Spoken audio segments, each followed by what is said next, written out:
100e de l'équipe d'Estelle. Et oui, déjà la 100e, comme le temps passe vite. Et qui dit 100e dit bien sûr invité exceptionnel. Il est président de l'Olympique Lyonnais depuis plus de 30 ans maintenant.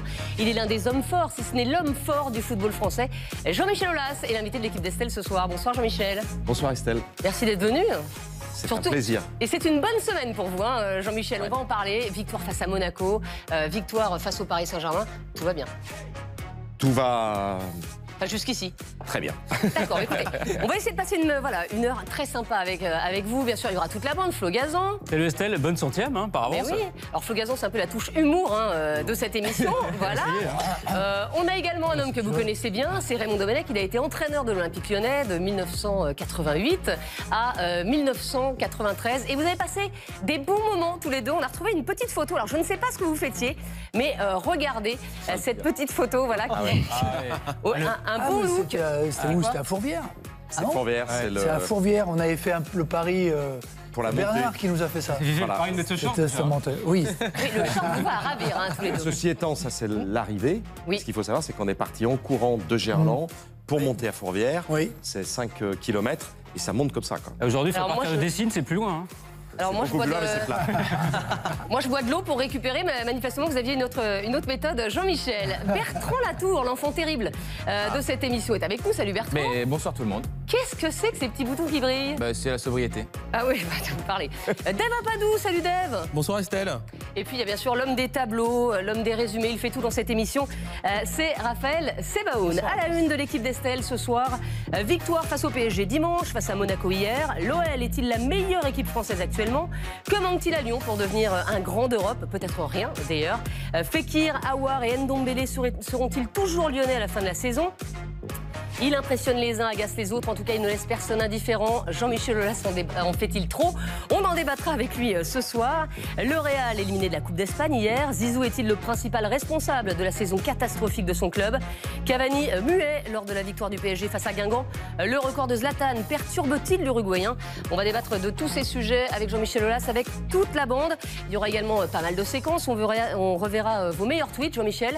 Ça n'a pas été facile de les choisir puisque vous en avez quand même écrit 7885. Donc Florian y est depuis 2 mois. 86, déjà. Il y en a un en plus depuis. Ah très bien. Vous pourrez répondre à Nicolas Sarkozy qui vous a interpellé dans l'équipe du soir, c'était lundi.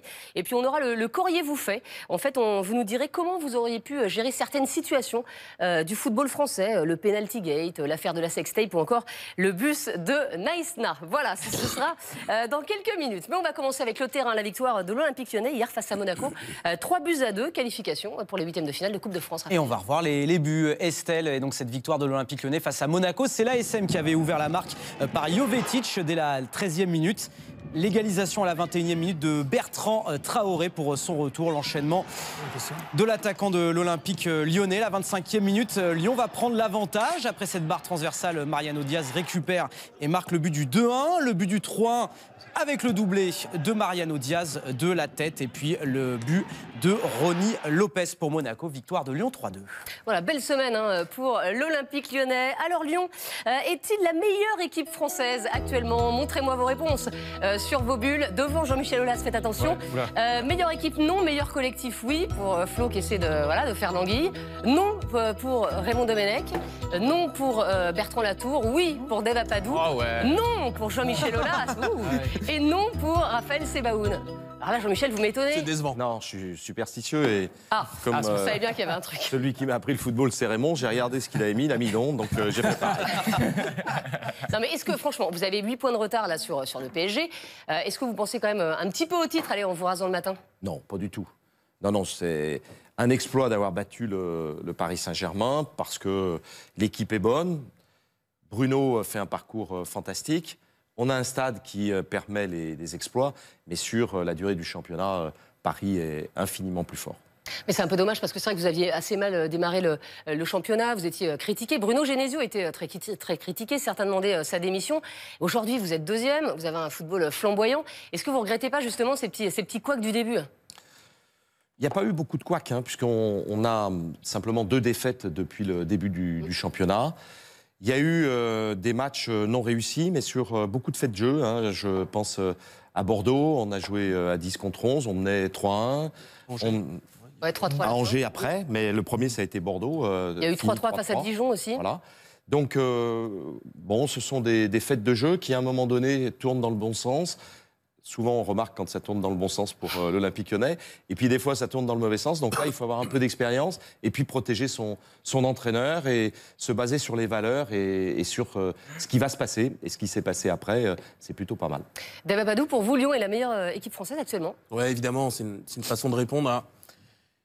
Est-ce que c'est l'équipe qui présente le plus de voyants au vert? En fait, c'est un petit peu ça, parce qu'on ne va pas comparer en valeur absolue. Évidemment, le PSG, c'est hors sol, c'est quasiment pas une équipe de Ligue 1, donc c'est quasiment incomparable en valeur absolue. Il n'y a pas de doute là-dessus, évidemment. Paris sera champion, ça fait quasiment aucun doute. Mais aujourd'hui, Paris, on s'aperçoit qu'il y a quand même beaucoup de questions qui se posent, alors que normalement, pour le coup, eux, ils devraient avoir les voyants verts, une attaque de feu, etc. On va pas réussir. Et pourtant, ça pose question. Monaco, ça pose question. Marseille, il y a quelques blessures. Je pense à celle d'Amavi qui, mine de rien, c'est pas anodin. Je trouve que Lyon, c'est l'équipe qui, en ce moment, se présente à la fois par sa qualité, à la fois par sa profondeur d'effectif, à la fois par son état d'esprit, qui présente le plus de voyants au vert. Alors évidemment, c'est une façon détournée de répondre un petit peu différemment à la question, mais mine de rien quand même. Lâche, on va pas se mentir. Un petit peu lâche parce que le patron est pas très loin de moi. Bah allez-y, Moi, tu veux des places pour aller au stade. J'ai répondu non parce que de facto, quand on regarde le classement, le Paris Saint-Germain est devant et le sera quand même probablement en fin de saison. Donc, Je croyais que le foot, c'était pas que des stats. non, c'est pas que des stats, mais c'est un classement. Effectivement, ça me tient à cœur ce genre de sujet. C'est pas de la NBA, le foot, ça le sera jamais. Mais le Paris Saint-Germain, moi, j'ai répondu bêtement à la question et il est dans le championnat de France, le Paris Saint-Germain. Donc, je l'inclus, contrairement à Dave, dans le classement de la Ligue 1. Et donc, je mets Lyon derrière. Et je suis même pas sûr, pour être tout à fait honnête, que Lyon soit bien supérieur à des équipes comme Marseille. Parce que jusqu'à la 92e minute du dernier match de Ligue 1, Lyon était encore derrière Marseille avant ce but de Memphis Depay. Et Lyon est aussi la série des matchs que Marseille a pris aussi contre le genre du jeu. J'entends bien, mais Marseille a commencé avec difficulté ce championnat. Il y avait une défaite lourde face à Monaco. Ils en avaient pris 6. Ils avaient été noyés contre Rennes à domicile. Et depuis, on a le sentiment que Marseille, même en jouant mal, est à l'abri de passer à travers. C'est rarement flamboyant. C'est pas Jacques Auriero l'invité. Bien moins que Lyon, mais c'est peut-être plus solide. Pour rejoindre peut-être les orientations de chacun, à l'indice de performance, c'est-à-dire sur les moyens mis en œuvre par rapport à la performance sportive, je pense qu'on n'est pas trop mal placé. Et là, on est peut-être la meilleure équipe. D'accord, donc Lyon numéro 1. Raymond Domenech, vous avez répondu non? Non, mais les arguments qui ont été développés sont justes. Je veux dire, la meilleure équipe, c'est Paris. Et voilà, si on enlève Paris, qui est dans un autre championnat, mais si on enlève tout le monde, évidemment, enfin... Non, mais il y a deux championnats. Ouais, à un moment, déjà, au début de saison, c'est ce qu'on disait. On disait qui va être second derrière Paris. Il n'y a pas de débat. L'année dernière, on espérait Monaco. On espérait que Monaco garde ses joueurs. Et c'est un petit peu le problème derrière pour les clubs français, c'est de pouvoir garder une concurrence pour Paris. Monaco l'a assuré, mais ils ont perdu 4, 5, 6 joueurs essentiels. Donc cette année, on savait qu'ils ne seraient pas devant. La question, c'est qui va être second derrière Paris? Et le champion de France, c'est celui-là. Après, quand on regarde un petit peu les confrontations directes de Lyon face au gros, il n'y a eu qu'une seule défaite. Il y a eu la défaite, on va le voir, face au Paris Saint-Germain lors de la phase allée du championnat de France de Ligue 1. Et encore, mais Lyon et encore, exactement, Lyon a battu les autres, que ce soit Monaco, que ce soit Marseille. Et puis il y a eu ce match de dimanche face au Paris Saint-Germain, remporté par l'Olympique Lyonnais, qui face au gros, a réalisé de bonnes performances. Jean-Michel, est-ce que ce serait une énorme déception pour vous de ne pas terminer deuxième cette saison? De ne pas être en Champions League l'année prochaine, surtout parce que c'est nécessaire, c'est vital. Et pour anticiper par rapport à la question suivante, de savoir si on sera un jour un des grands d'Europe, on le sera assurément si on peut participer à la Champions League. Et aujourd'hui, c'est vrai que quand Paris se présente sur la même ligne de départ que nous, on a 50% de chance de ne pas participer à la Ligue des Champions, qui est pourtant vitale dans l'organisation économique des championnats. Mais ceci étant, oui, les choses se passent bien. On a un collectif d'enfer, un super entraîneur. Bon, et je suis content qu'il réussisse parce qu'il réussit avec des valeurs maison, c'est-à-dire une académie très forte, mais aussi des recrutements qu'on a fait à l'extérieur.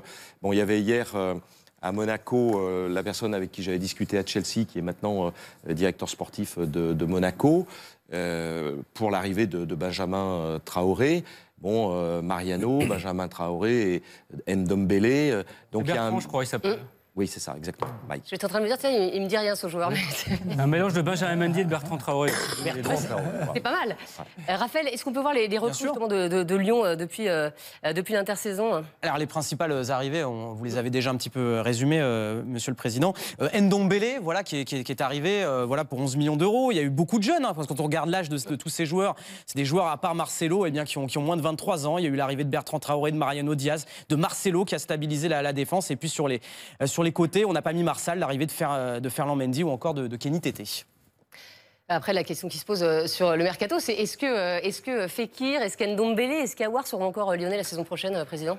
Ça, on ne peut pas le savoir. Maintenant... vous devez avoir une petite idée, quand même. Non, mais on aimerait bien les garder, surtout si on se qualifie pour la Champions League, puisque la deuxième possibilité de se qualifier en Champions League, c'est de gagner l'Europa League, ou qu'un des clubs des 4 premiers championnats se qualifie soit gagne l'Europa League, et ça donne la 3e place pour la France.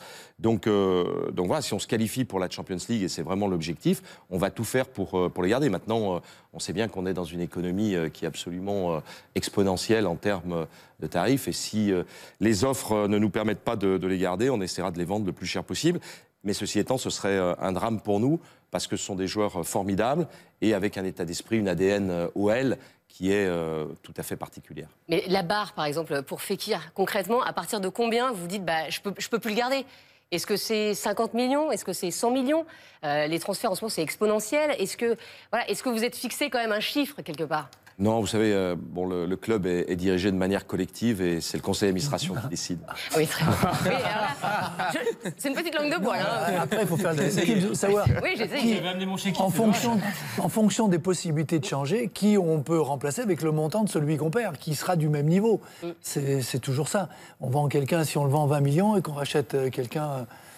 on n'aura pas le même joueur de même niveau, c'est pas possible dans le marché actuel. Ouais, ce qu'on peut dire, c'est que non seulement Nabil est devenu un joueur très régulier au plus haut niveau, mais en plus il a pris une dimension humaine en étant capitaine cette année qui est difficilement remplaçable. Alors il y a un joueur qui sera libre et gratuit en fin de saison, un joueur que vous avez eu à l'Olympique Lyonnais et qui tenait à vous adresser un message, c'est Hatem Ben Arfa. Regardez. Bonjour Président, ma question c'est est-ce que de gagner la Ligue des Champions, c'est toujours votre objectif numéro 1? Et la deuxième chose que j'aimerais vous dire, c'est que de vous féliciter pour le traitement que vous avez accordé à Bruno Genesio. Quand il y avait la turbulence, vous l'avez maintenu, et aujourd'hui tout le monde vous donne raison. Donc voilà, je vous dis à bientôt et je vous aime beaucoup. C'est touchant comme message. Ouais, ça me fait très plaisir parce que on aurait voulu qu'Hatem revienne et puis ça n'a pas été possible pour des raisons économiques à l'époque. Maintenant, Hatem est un garçon d'une sensibilité incroyable. On le voit d'ailleurs dans son message. J'étais allé le voir à Nice pour préparer son retour à Lyon. Il m'avait reçu de manière magnifique. On avait tourné d'ailleurs un film qui est un film sur sa vie qui permettait d'imaginer qu'il allait revenir. Et voilà, donc oui, gagner une Coupe d'Europe et peut-être pas mon premier objectif, parce que l'objectif, c'est aussi de faire en sorte d'être présent partout et d'avoir une stabilité économique qui permette de durer un petit peu plus que 30 ans, puisqu'on est déjà à 30 ans. Mais gagner une Coupe d'Europe serait magnifique. Alors si c'est la Champions League, c'est encore mieux. Mais déjà, gagner une Europa League... Surtout que c'est au Groupama Stadium, la finale cette année. Juste, Hatem Ben Arfa, est-ce qu'il y aurait une possibilité Pardon. Allez-y, allez-y. Non, je sais que Nicolas sera là le 16 mai, grâce à vous. Puisque c'est Nicolas Sarkozy. Oui, on en parlera dans un instant. Là, ne vous inquiétez pas, vous verrez sa petite phrase et sa petite question. Ben Arfa à Lyon, c'est impossible. Il sera libre au mois de juin. Oui, mais voilà, ça dépend aussi des allées-venues. Si le côté affectif prime sur le côté, on va dire, juridique et économique, il pourrait revenir. Après, il y a le marché, il y a aussi ce qu'il veut faire lui, mais pourquoi pas. C'est important de savoir si il est maintenant décideur seul, parce que je pense que s'il avait été décideur seul, il ne serait pas allé au PSG, et donc je pense qu'il s'en souviendra la prochaine fois qu'il aura à choisir. Voilà, c'est un petit message à thème Ben Arfa. Alors Lyon est deuxième du championnat, Lyon est qualifié pour les 16e de finale de l'Europa League. Vous allez donc accueillir la finale de cette Europa League en mai prochain. Aujourd'hui, on a regardé, vous êtes 28e au classement UEFA, président. Alors Lyon peut-il devenir un grand d'Europe? Eh bien écoutez, c'est notre question ce soir. Vous n'avez pas noté vos réponses sur vos ardoises. Non, c'est fou quand même. Écoutez, je l'ai noté hier. Très bien, il l'est déjà chez les filles. Bah oui, c'est vrai. Voilà, Lyon, champion du football féminin. Oui pour Raymond Domenech. Non pour Bertrand Latour, décidément. Bon, changement de feutre. Hein, pour oui, alors là, oui, on aurait quand même pu prendre des nouveaux feutres pour le président Olas, ça fait pas sérieux. Non pour Hélène Apadou. Oui, chez les garçons et chez les filles pour Jean-Michel Aulas et peut-être pour Raphaël Sebaoun, qui évidemment ne se mouille pas. Jean-Michel Aulas, qu'est-ce qui manque à Lyon aujourd'hui pour être dans le top 15 européen? Bon, écoutez, d'une part, on l'a déjà été à un moment où nous étions champions. Et où il y avait, je dirais, un équilibre compétitif, ce qui est le nouveau nom d'Alexander Seyfried pour définir la régularité des championnats dans les années qui viennent. Oui, si cette réforme voit le jour, nous serons indéniablement, d'une part parce que nous avons l'une des meilleures académies d'Europe, deux, nous avons les meilleures infrastructures de France et pratiquement d'Europe. Et donc, s'il y a un équilibre compétitif, eh bien, nous ne pourrons qu'être dans les meilleurs. En tout cas, on va continuer d'investir pour pouvoir l'être le plus rapidement possible. Et pour ça, il faut être régulièrement en Champions League. Pourquoi? Parce que l'économie aujourd'hui de l'Europe fait que celui qui est en Champions League récupère entre 100 et 150 millions d'euros chaque année. C'est 4 fois ce que touche le champion en France. Donc, sans cette possibilité-là, vous n'avez aucune chance de l'être. Si vous avez les infrastructures, l'académie, les effectifs et puis un bon management sur la durée et que vous avez la possibilité de participer, vous ne pouvez qu'être dans les 10 premiers européens et on le sera. En tout cas, fut un temps, eh bien, le public français croyait à cette victoire finale en Ligue des Champions. On a retrouvé un sondage qui avait été commandé par l'équipe en mai 2005. Et eh bien, écoutez, la question était, pensez-vous un jour voir Lyon gagner la Ligue des Champions? Eh bien, les gens avaient répondu oui à 91%. C'était un sondage TNS Sofres, l'équipe, donc le 11 mai 2005. Voilà, à l'époque, on y croyait fortement. C'était la période où, c'était vous qui l'aviez déclaré, rendre la victoire inéluctable. La victoire en Ligue des Champions inéluctable. C'est-à-dire qu'à ce moment-là, Lyon était programmé pour ça. Et peut-être en 2005, 2006 aussi, je pense à ce match de Milan, ils avaient raté le coche. Et puis derrière, ça a été plus compliqué. Mais c'était exactement cette période-là. Il y a eu le nouveau PSG aussi qui a rendu... Oui, voilà, exactement. Oui. C'était avant l'époque Qatari. Donc, parce que c'est vrai que c'est très difficile aujourd'hui d'avoir une régularité en Champions League et c'est nécessaire pour avoir cet équilibre économique. Vous n'y croyez pas, vous, Bertrand Latour? C'est bizarre que vous ne croyez pas quelque chose. Non, mais ce que fait Lyon est après l'émission. C'est évidemment formidable, mais j'ai répondu non parce que Lyon déjà ne peut pas s'appuyer sur des fonds qui viennent d'un État, comme ça peut être le cas dans différents clubs. Lyon ne fait pas partie d'un des championnats majeurs, comme c'est le cas en Espagne, en Italie ou en Angleterre, où vous avez des droits de télé exponentiels. Il n'y a pas une histoire comme ça peut être le cas au Real Madrid, à Manchester United, au Bayern. Donc toutes ces choses-là handicapent Lyon pour franchir un cap. L'académie est formidable, Jean-Michel Aulas en parle beaucoup, mais si à Lyon vous étiez en mesure de garder vos meilleurs joueurs tout le temps, je pourrais répondre oui, mais c'est pas le cas. C'est vrai que si Lyon, en ce moment, jouait avec Martial à gauche, Lacazette en pointe, Tolisso au milieu de terrain, Umtiti derrière, etc., là, peut-être qu'on redéfinirait la question. Mais on va vite s'apercevoir dans les prochains mois qu'il est probable que Fekir ne soit plus à Lyon à terme, qu'Aouar, quand il sera exceptionnel, il sera peut-être plus là. Mais avec cet argent, vous pouvez racheter des joueurs, vous voyez ce que je veux dire? Oui, mais le problème, c'est que vous ne pouvez pas reconstruire en permanence. En permanence, il faut du temps pour qu'une équipe arrive à maturité. Regardez Chelsea, le nombre d'années qu'il aura fallu pour gagner la Ligue des Champions. Même le Paris Saint-Germain, si on posait la question, le Paris Saint-Germain est-il un grand d'Europe? En termes d'argent, oui. Au niveau des résultats sportifs, non. Parce qu'ils n'ont jamais fait mieux qu'un quart de finale pour le moment. Et avec tout l'argent qui est leur. On fait une demi-finale, mais avant le Qatar. Non, mais d'accord, mais je parle sous l'ère qatari. Donc c'est extrêmement compliqué. Et Lyon n'a pas ces fonds-là, malheureusement. Qu'est-ce que vous pensez de ce que vient de dire Bertrand Latour? Non, mais il y a du fond, et puis après, il y a effectivement un certain nombre d'explications. Mais l'explication qui consiste à dire que nous n'avons pas le niveau économique dans cette division française qui permet d'avoir des droits télé aussi importants qu'en Angleterre, qu'en Italie et partout aujourd'hui, est aussi un élément important. Mais il faut prendre des choses de manière chronologique. C'est pour ça que j'ai dit tout à l'heure, nous avons les infrastructures qui permettent de... Il y a un certain nombre d'investisseurs en France, dont le Paris Saint-Germain, enfin les Qataris, qui permettent de rehausser le niveau global. Après, il faut réguler en France, et c'est pour ça que la responsabilité des dirigeants français, de la Ligue et de la Fédération, c'est pour ça aussi que je suis allé à la Fédération depuis cette année, est importante. C'est-à-dire qu'on doit réguler pour permettre, maintenant qu'on a les investisseurs, les stades et les grandes équipes, d'obtenir des droits télé à la dimension des autres pays. Et en même temps, Jean-Michel Aulas, vous avez vendu cet été pour 120 millions et au final, vous avez dépensé 45. Donc, il vous restait quand même une petite cagnotte. Ça fait un petit 75 millions de delta. Il fallait payer les vacances. La Casette, 53 millions. Corentin Tolisso, 41,5. D'accord. D'accord. Ah, je me disais, où sont passés ces 70, vous voyez?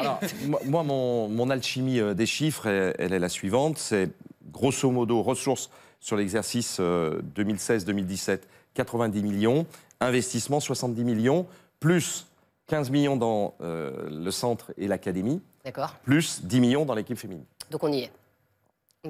Raymond Domenech, vous croyez à Lyon, grande Europe dans les années à venir? Je veux dire, avec tous les arguments qui ont été exposés, très bien des deux côtés d'ailleurs.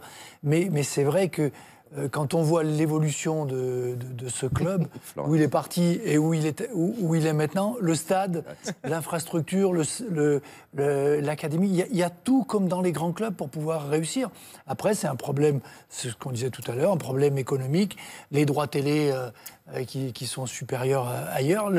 Peut-être encore Lyon est le taux de remplissage le plus élevé. Non, c'est Paris qui a le taux de remplissage le plus élevé. C'est des plus petits à Paris. Voilà, c'est tout ce qui va pouvoir se vendre autour du stade, se faire autour du stade pour faire une autre économie qui va permettre de gommer un petit peu cette différence. Mais pour le moment, les droits télé font trop d'écart. Quand on voit que le moindre joueur, les problèmes des centres, le moindre joueur moyen du championnat français qui part en Angleterre, il multiplie son salaire par 2, par 3, et il n'y a pas de concurrence.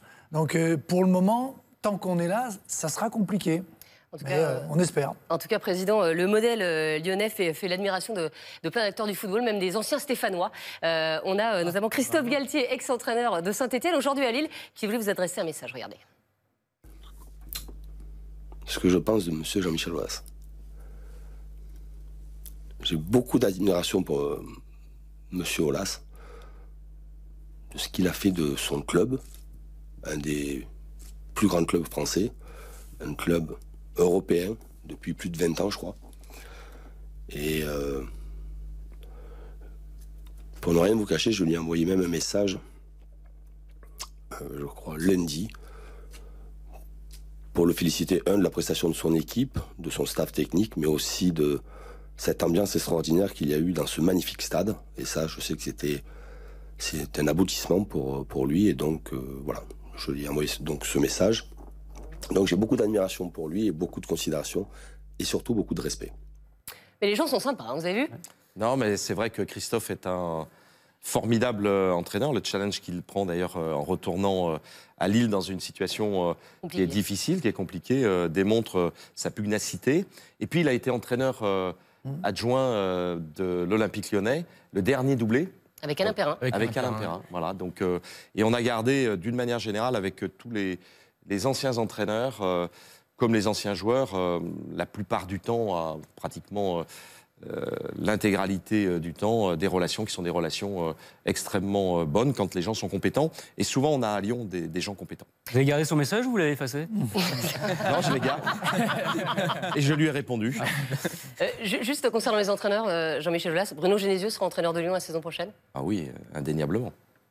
Alors Jean-Michel, on le sait, votre grande passion, c'est le foot, mais vous en avez une autre depuis quelques années, bien sûr, c'est Twitter.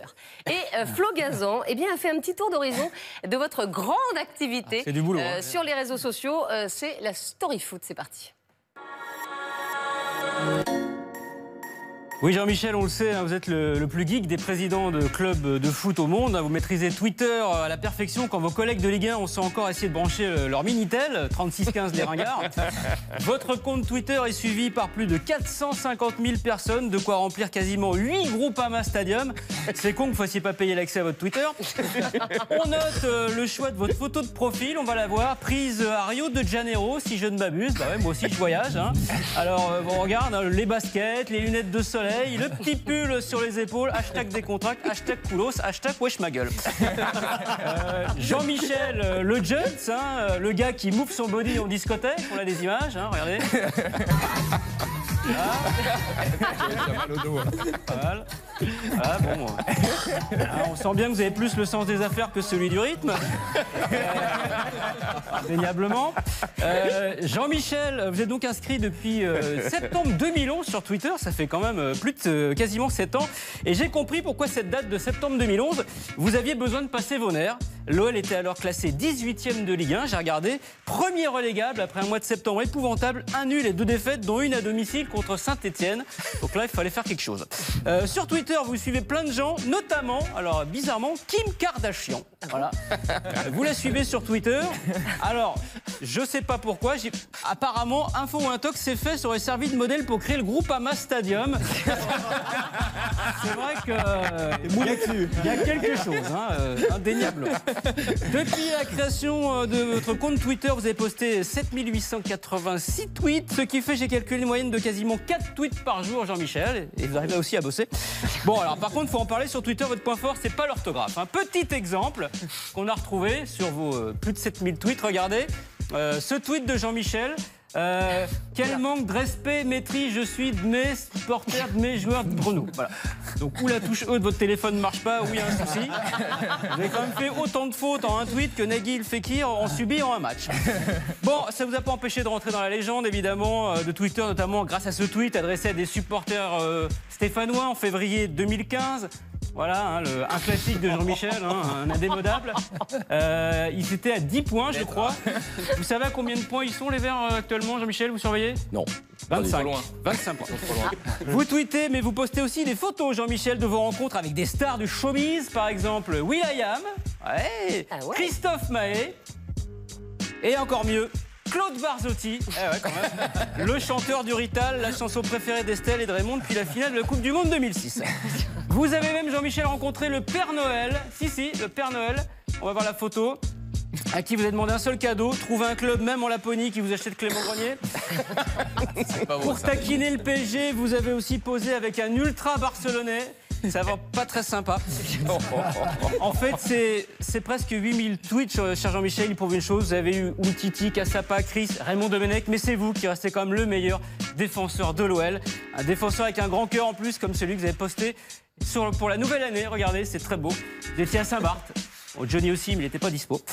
Finalement, votre Twitter est révélateur que votre destin était d'être président de Lyon et de vivre des derbys enflammés face aux Verts. La preuve, Jean-Michel, vous le savez, les soirs de Lyon-Saint-Etienne, le hashtag du match, c'est celui-ci. Et ça se lit au las. Enfin, incroyable. Jean-Michel, vous pourriez vous passer de Twitter aujourd'hui? Non. Bien sûr qu'on peut se passer de Twitter, mais ceci étant, c'est une vraie stratégie. C'est-à-dire que, bon, j'ai compris, me semble-t-il, un petit peu avant d'autres, que sans Twitter, on ne peut pas avoir une politique véritablement de management et de communication qui soit à la dimension du foot, qui est un sport populaire par essence. Et donc, le fait d'avoir autant de followers, mais aussi de le gérer moi-même, c'est-à-dire, évidemment, il faut savoir lire le Jones. Et le Jones n'a pas les mêmes vertus d'orthographe que celui qui est allé à Polytechnique. Vous adaptez, quoi. Voilà. Donc c'est vraiment une obligation stratégique et j'essaye de le faire du mieux possible. Je pense qu'on y arrive plutôt pas mal. D'ailleurs, j'ai remarqué que dans les 458 000 followers, il y avait 7 000 followers qui étaient ou journalistes ou qui se référençaient comme étant journalistes. Donc ce qui veut dire que les journalistes sont les premiers à suivre. Et donc c'est donc un relais extraordinairement puissant pour faire partager un certain nombre de choses ou pour lutter contre un lobby qui quelquefois est un lobby anti-OL ou anti-OLAS. Si, non, mais c'est vrai. Parce que on ne dit pas les choses comme tout le monde. Quel lobby? Non, mais c'est un lobby. Pardon? Des cours. Non, qui est relayé, mais qui. Non, c'est pas un relais, c'est pas un lobby de journalistes, c'est un lobby porté par les journalistes. Regardez Mariano, les arbitres. On a l'impression que les pénaltys. Donc, Vous n'allez pas vous y mettre, vous Si, alors là, je suis vraiment. Le Paris Saint-Germain. Oui. Alors tout ça, ce sera dans la deuxième partie de l'émission. Vous voyez, on a un truc. Olas en fait-il trop et on va parler de tous ces sujets. C'est contre Lyon, mais c'est en même temps, c'est le même courant qui peut se faire sur d'autres, à d'autres moments. Il y a des courants de pensée, à un moment de journalistes qui s'embarquent sur une idée, qui suivent tous en même temps, de la même manière, et le fait de pouvoir l'arrêter ou le contredire, je trouve que c'est pas mal. Soit prenons les dossiers les uns après les autres. Sur Genesio, par exemple, je crois que les supporters reprochent aux journalistes justement d'avoir trop défendu Genesio, que par exemple dans l'équipe il n'ait pas été assez critiqué, alors qu'il le méritait selon certains supporters qui d'ailleurs, je crois que c'est plutôt les supporters, une frange des supporters sur Twitter qui sont très actifs pour critiquer Bruno Genesio. Et d'ailleurs, enfin, ici comme ailleurs, je pense que quand on nous dit Genesio il est responsable des défaites mais spectateur des victoires, moi on s'est toujours inscrit en faux contre ça. Je pense pas que nous, les journalistes, on est contre Genesio, on est contre Lyon parce que les médias sont basés à Paris. Je crois pas ça, et vous le savez. Non, mais j'ai pas dit que c'était parce que les journalistes étaient basés à Paris. Je pense que c'est un mouvement itératif qui est très difficile à contrôler si vous n'avez pas les réseaux sociaux avec vous. C'est-à-dire que les réseaux sociaux prennent une ampleur d'une dimension incroyable parce que le nombre de messages digitaux par rapport aux messages print ou aux messages traditionnels est infiniment supérieur. Donc, si vous voulez réagir, et dans le cas de Bruno, ça a été, je pense, un élément déterminant. Je crois que souvent on a dit que Bruno s'en était sorti par les résultats, mais il s'en est sorti aussi parce que son président a fait vraiment corps avec lui et que je maîtrisais parfaitement les réseaux sociaux pour pouvoir contrer un certain nombre de choses qui étaient, je pense, tout à fait injustes et tout à fait illogiques. Et donc c'est une spirale un peu non vertueuse qui fait que réseaux sociaux, médias, réseaux sociaux, et voilà. Donc il faut arrêter cette spirale. Alors on va en parler ça dans la deuxième partie de l'émission. On va faire une courte pause, mais avant cela, Jean-Michel, je voulais vous faire écouter l'une des punchlines de la semaine. Elle est signée Nicolas Sarkozy et c'est pour vous, Jean-Michel, c'est cadeau. Jean-Michel, écoute-moi bien. On t'admire, on t'aime, tu te concentres à mort sur l'Olympique lyonnais. Hein? Voilà. Alors vous pouvez répondre à Nicolas Sarkozy juste après la pause. On aura ce débat, bien sûr. Jean-Michel Aulas, en fait-il trop? Vous pourrez répondre, hein, bien sûr, Jean-Michel. Et puis on vous fera un courrier vous fait. On vous soumettra différents gros dossiers du football français et vous nous direz ce que vous auriez fait si vous aviez été dans cette situation. A tout de suite.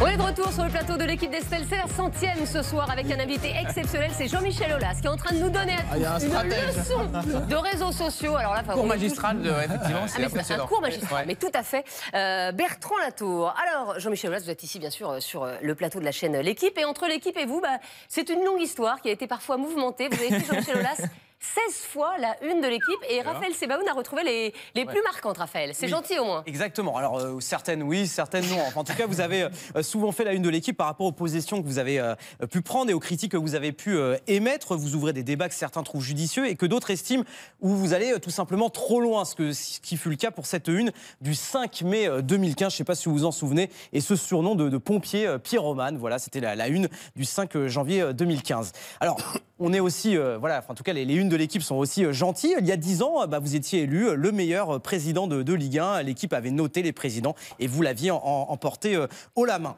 Vous avez vu qu'il est 20e. Roland Romeillet. Voilà. Rien n'a changé. Double R. Oh non. Absolument rien dit. Hein. On l'a dit pour vous.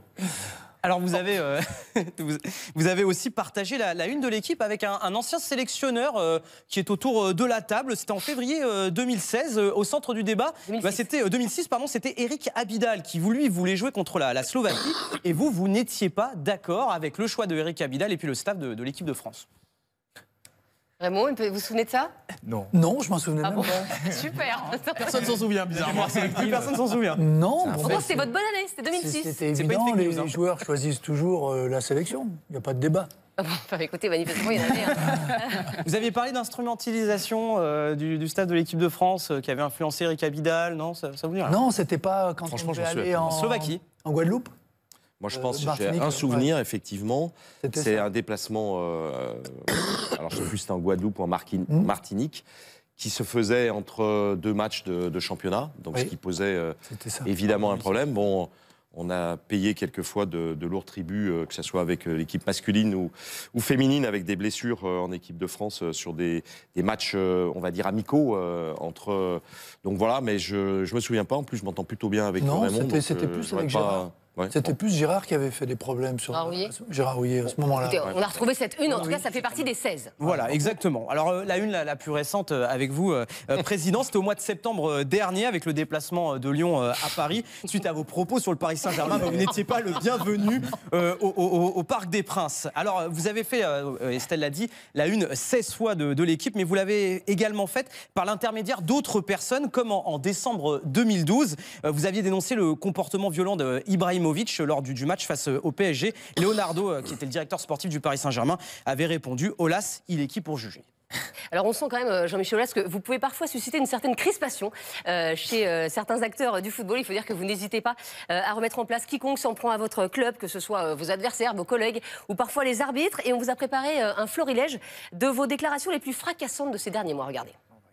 Moi j'ai trouvé l'arbitrage de M. Millot excellent. Il a laissé jouer comme en Coupe d'Europe. Alors c'est vrai que Dijon n'a pas l'habitude de jouer en Coupe d'Europe, donc ils étaient un peu surpris. Le président Labrune a expliqué souvent à tout le monde qu'il avait la science infuse. Et donc j'espère pour lui qu'il l'a bien. Il y a eu beaucoup d'erreurs d'arbitrage, toujours en notre défaveur. L'arbitrage n'avait pas été mauvais.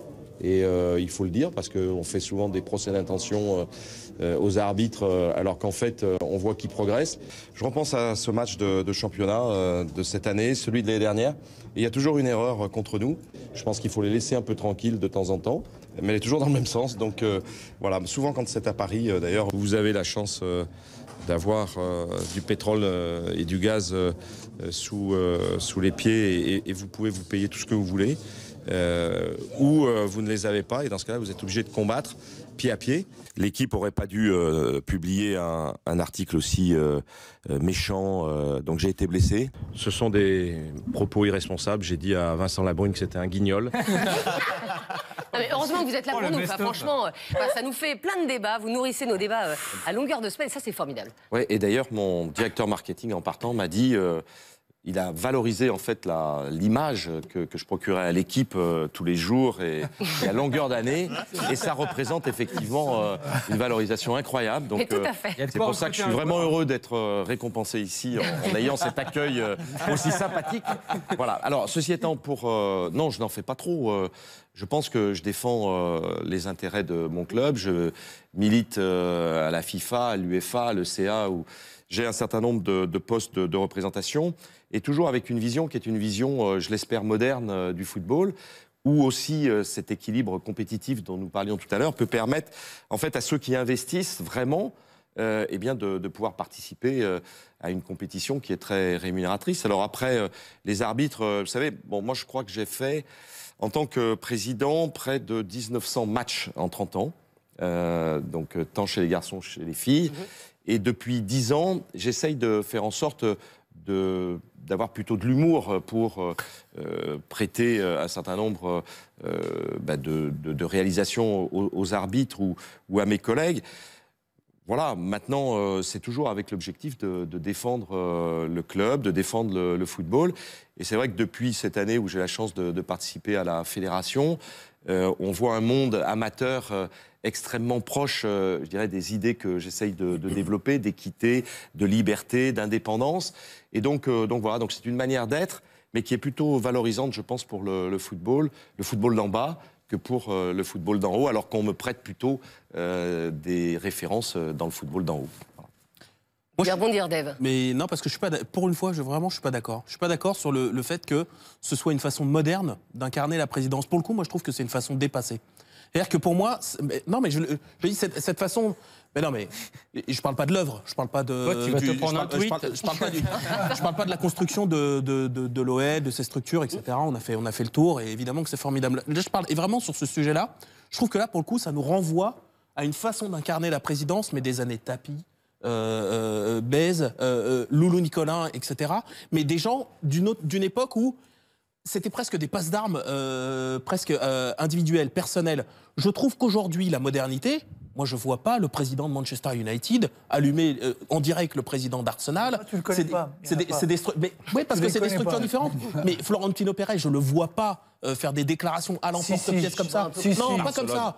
Non, mais pas comme ça. Il y a pas Dijon ne joue pas la Coupe d'Europe, il n'a pas l'habitude. Je ne vois pas Florentino Pérez, par exemple, descendre dans l'arène dire les Ganes, ils n'ont pas l'habitude de jouer la Coupe d'Europe. Je ne le vois pas chez les grands présidents européens. C'est pour ça que là-dessus, pour moi, ça c'est une réserve que j'ai sur qui est en lien avec cette question. J'ai une réserve justement sur cette façon de présider, pas sur le reste, pas sur l'accomplissement. Mais en même temps, c'est aussi une manière de protéger vos joueurs, vos différents entraîneurs, voilà, d'être toujours en première ligne, j'imagine. Oui, non, mais c'est une manière de manager. Alors c'est vrai que quand on est consultant ou journaliste, on n'a pas trop l'expérience du management. Ah ouais. On ne peut pas avoir, je dirais, et le jugement, le consulting, et puis le côté opérationnel.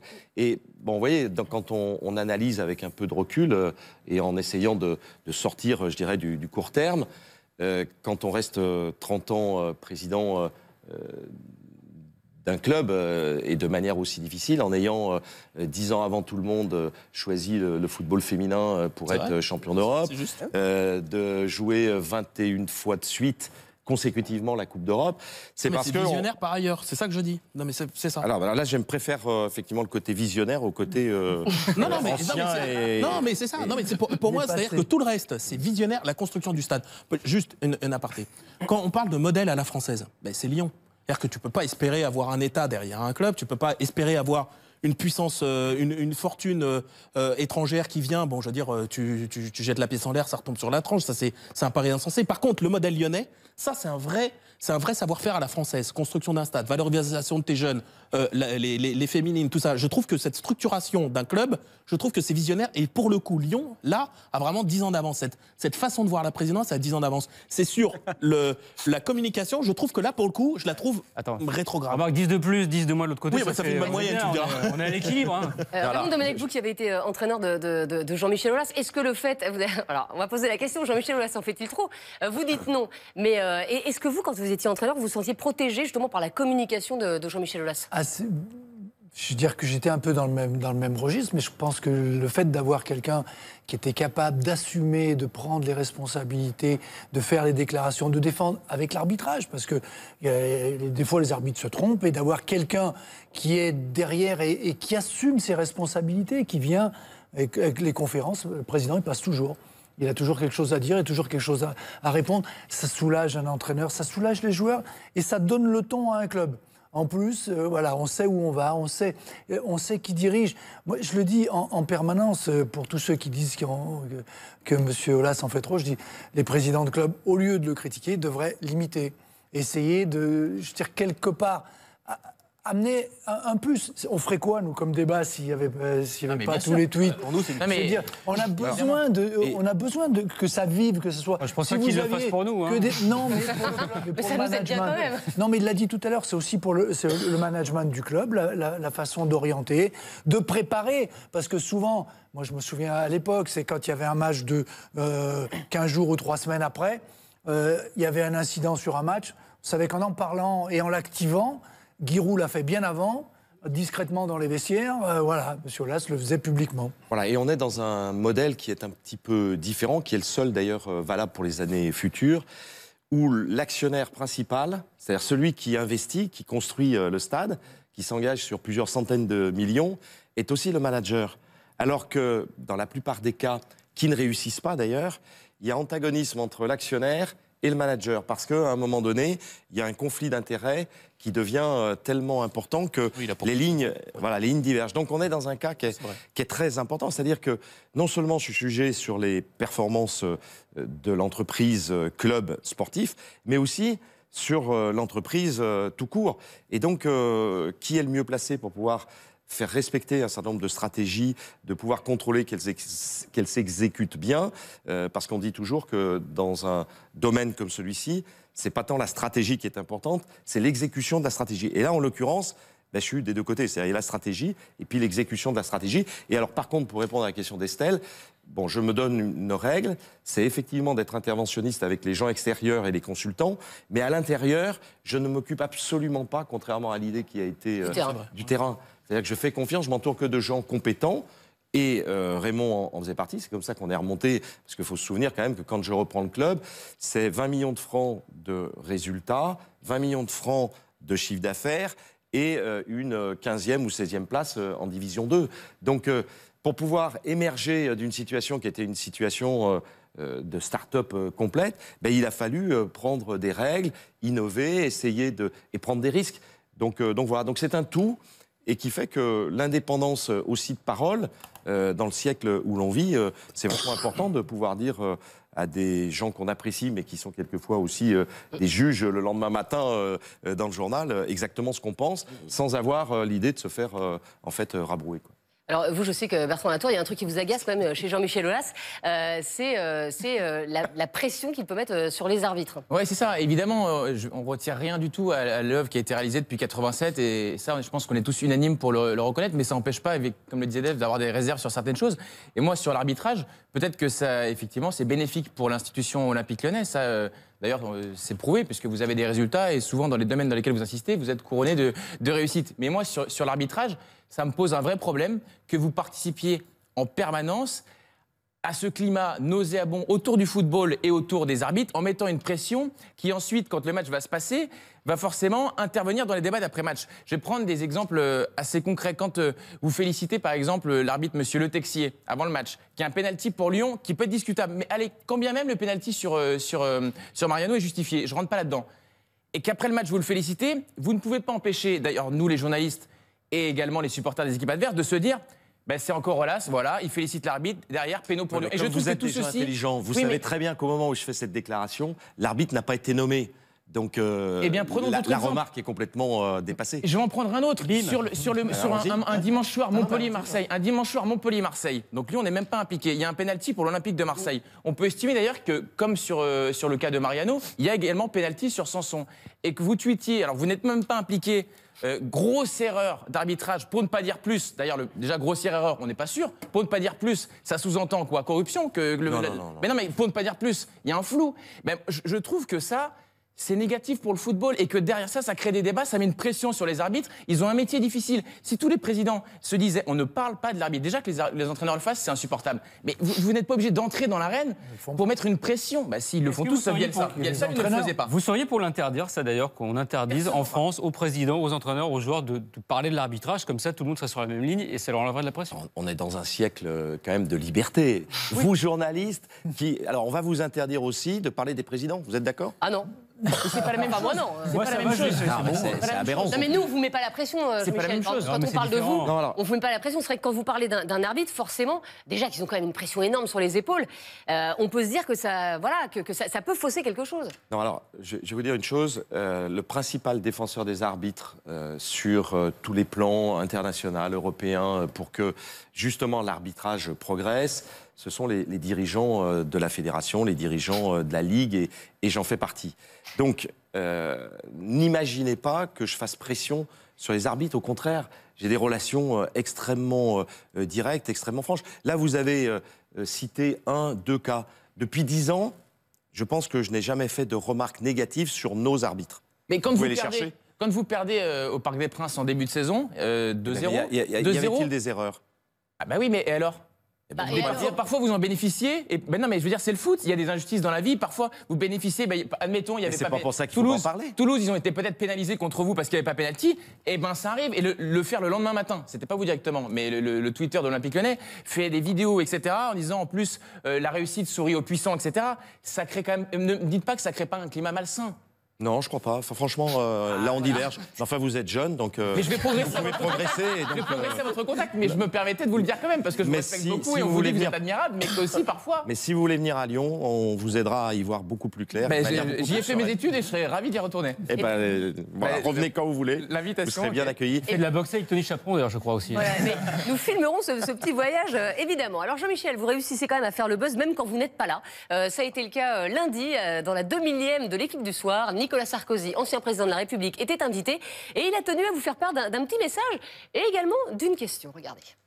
Jean-Michel, écoute-moi bien. On t'admire, on t'aime, tu te concentres à mort sur l'Olympique lyonnais. Hein? Voilà. Sans l'État français et la Coupe d'Europe en France, Jean-Michel, tu peux faire le stade? Alors Jean-Michel, qu'avez-vous à répondre à Nicolas Sarkozy? Non, mais il est formidable, comme j'ai toujours dit que c'était un très grand dirigeant. Et effectivement, ses compétences et ses connaissances sur le sport m'ont absolument époustouflé. Il a été véritablement très, très percutant ce soir-là. Alors, concernant sa remarque, en fait, bon, j'ai trouvé déjà, j'ai pas compris ce que ça voulait dire, se concentrer à mort. Bon, littéralement. Je pense qu'il veut dire qu'il a l'impression que vous parlez souvent du Paris Saint-Germain qui n'est pas votre club, je pense. Ah d'accord. Et alors là, justement, ça m'a... Sauf erreur de ma part, pourtant j'ai lu Wikipédia. Justement, ça effectivement corrobore l'impression que j'avais. Et là, je me suis vraiment rendu compte qu'il était vraiment un grand dirigeant, mais que là, il se comportait en fan absolu, quoi. Et donc, c'est ce qui m'a surpris, parce que c'est une remarque que j'entends dans les tribunes d'Auteuil, etc. Donc voilà, bon. Et alors... Par ailleurs, j'ai écouté après ce qui était dit, et il parlait de Barcelone et de Madrid comme, en fait, la contre-référence. Mais il faut qu'ils vivent, je dirais, l'actualité économique.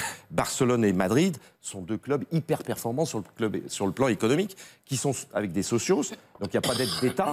Et en fait, moi, ce que je critique, c'est qu'il y ait, dans le football, un certain nombre d'aides d'État qui viennent perturber complètement cet équilibre compétitif que d'ailleurs Alexander Seyfried... Mais bien sûr, alors que Alexander Seyfried est en train de développer un certain nombre de thèses auxquelles je crois beaucoup, parce que s'il n'y a plus cet équilibre compétitif, il n'y a plus de compétition équilibrée, et donc voilà. Alors Barcelone et Madrid, Nicolas, écoute-moi bien, Barcelone et Madrid sont des clubs performants qui ont fait plus de 50 et 100 millions d'EBITDA cette année. Vous baissez la tête parce qu'il est petit ou parce que... Non, c'est parce que je regarde l'écran. Jean-Michel, on a quand même l'impression que... C'est un grand monsieur et j'adore Nicolas. Il a été un grand dirigeant. C'est vrai que voilà, il soutient le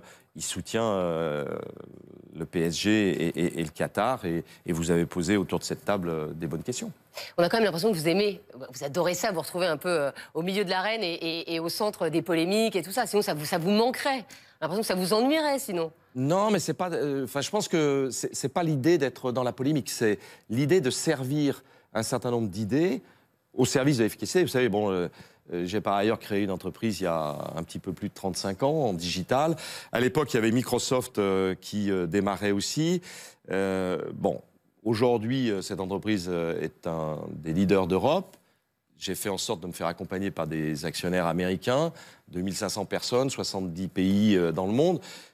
Ça ne s'est pas fait non plus sans Twitter, sans un certain nombre de prises de parole dans les syndicats, dans les salons référents.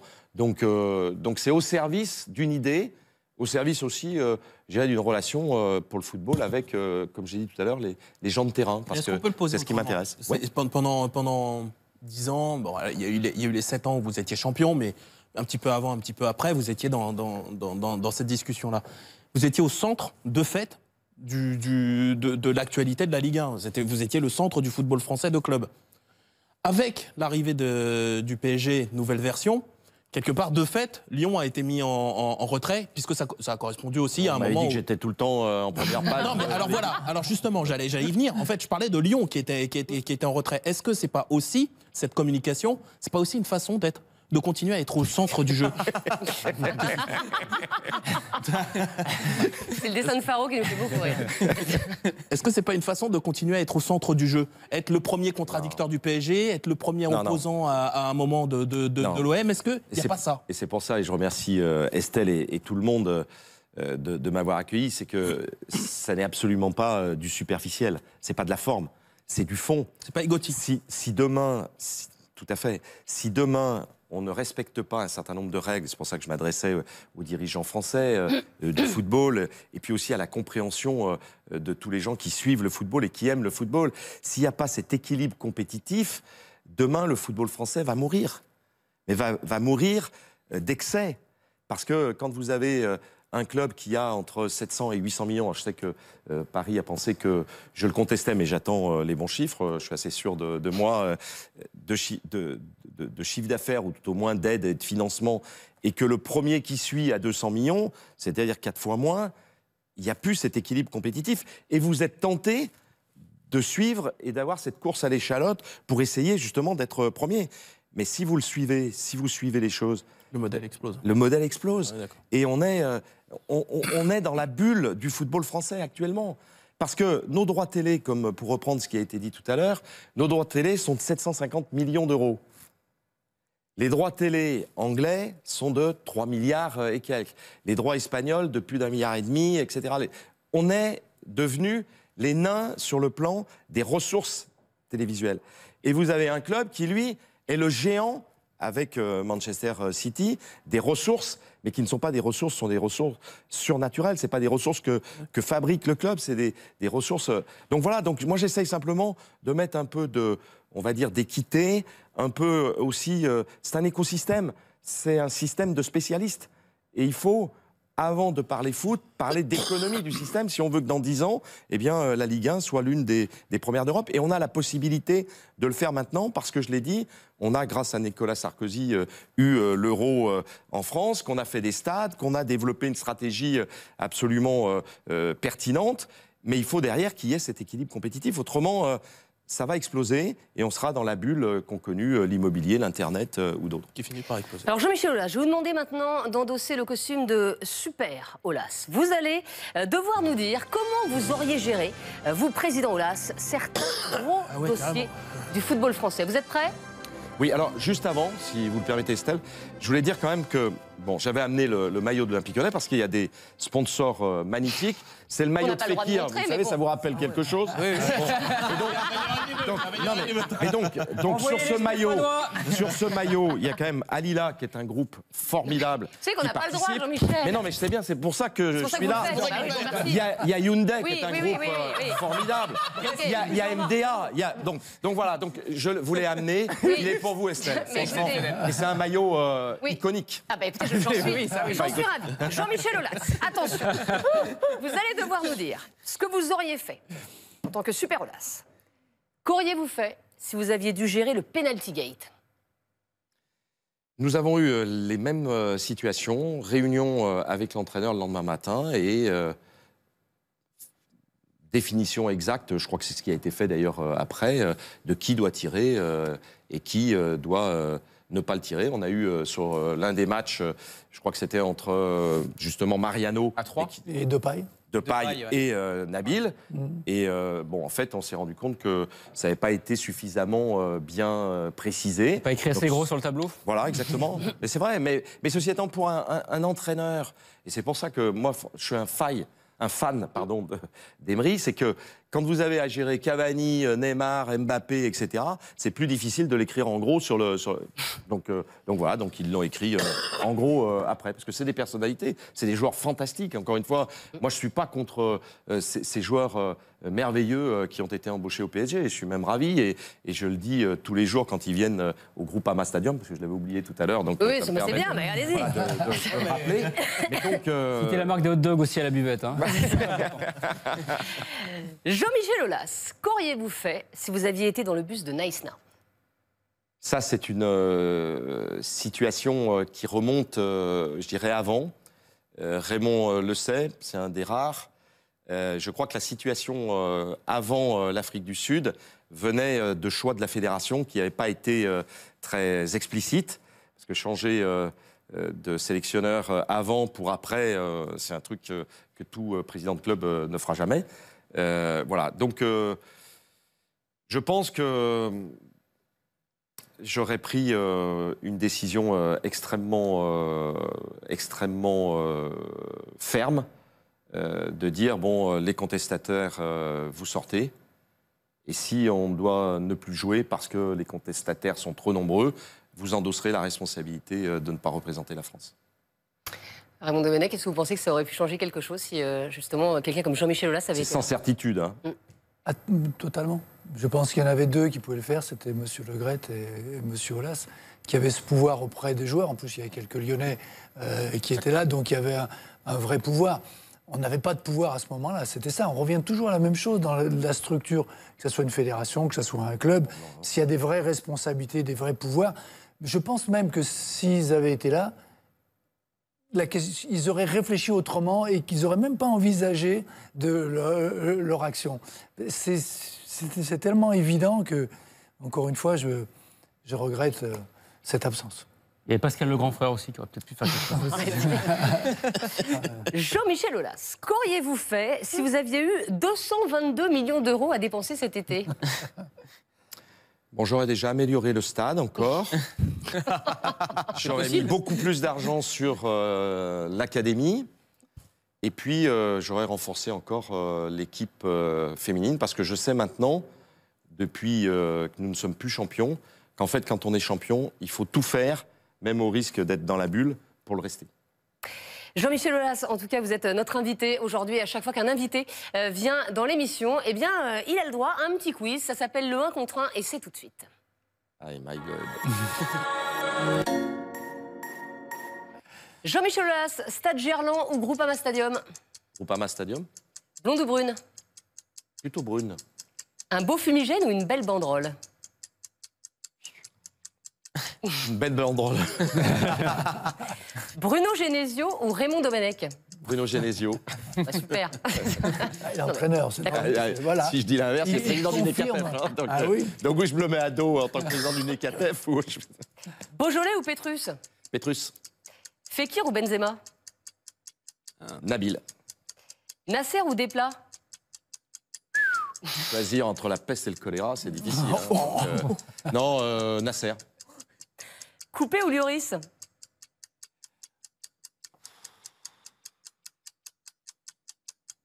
Coupé. Double prime ou pizza pour tout le monde? Pizza pour tout le monde. Sonny Anderson ou Pamela Anderson? Sonny.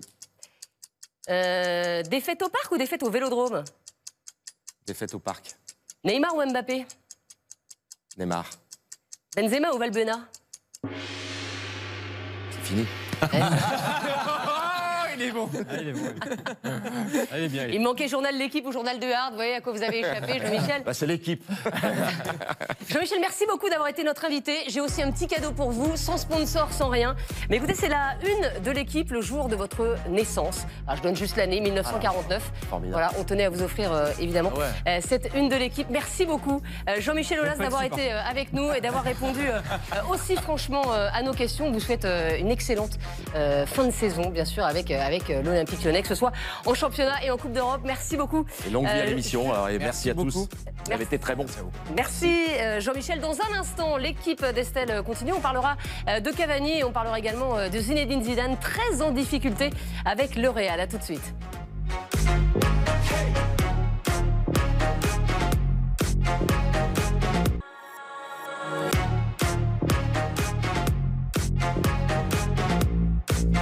On est de retour sur le plateau de l'équipe d'Estelle. Dites donc, Bertrand Latour, ça vous dérange de tweeter pendant qu'on prend l'émission? Ah, il n'y a plus Jean-Michel Aulas. J'ai été perturbé. Sur une lance, hein. Exactement, là, monsieur est en détente. On accueille eh bien, à la place de notre président Jean-Michel Aulas, notre président Nabil Djellit. Ce soir, ça va, Nabilou? Ça va, j'avais envie de vous dire après Jean-Michel Aulas, Jean-Michel Hélas. D'accord, super. Est-ce qu'il peut revenir? Quel dommage qu'il ne soit pas resté 2 heures. On va tout de suite. On a pu parler de l'Olympique Lyonnais, on a déjà quand même parlé pendant 1 heure. Ouais. On va s'intéresser bien sûr à la crise au Real Madrid. Le Real éliminé hier de la Coupe du Roi par Leganés, 13e de la Liga. Et ça va très mal, Raphaël, pour Zizou et pour ses joueurs. Exactement, et une défaite à domicile sur le score de 2-1 par cette équipe de Leganés, donc le Real Madrid qui s'est incliné. On va revoir eh bien, les buts de la rencontre, le but de Eraso à la 31e minute à ce moment du match. Eh bien, Leganés mène au score. Superbe frappe de loin de la part d'Eraso.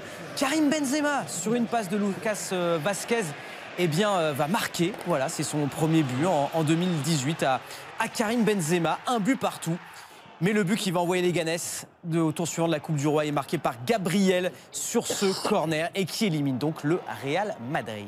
Et après cette élimination du Real par Leganés en Coupe du Roi, eh bien, Zinedine Zidane a endossé la responsabilité de cet échec. Écoutez.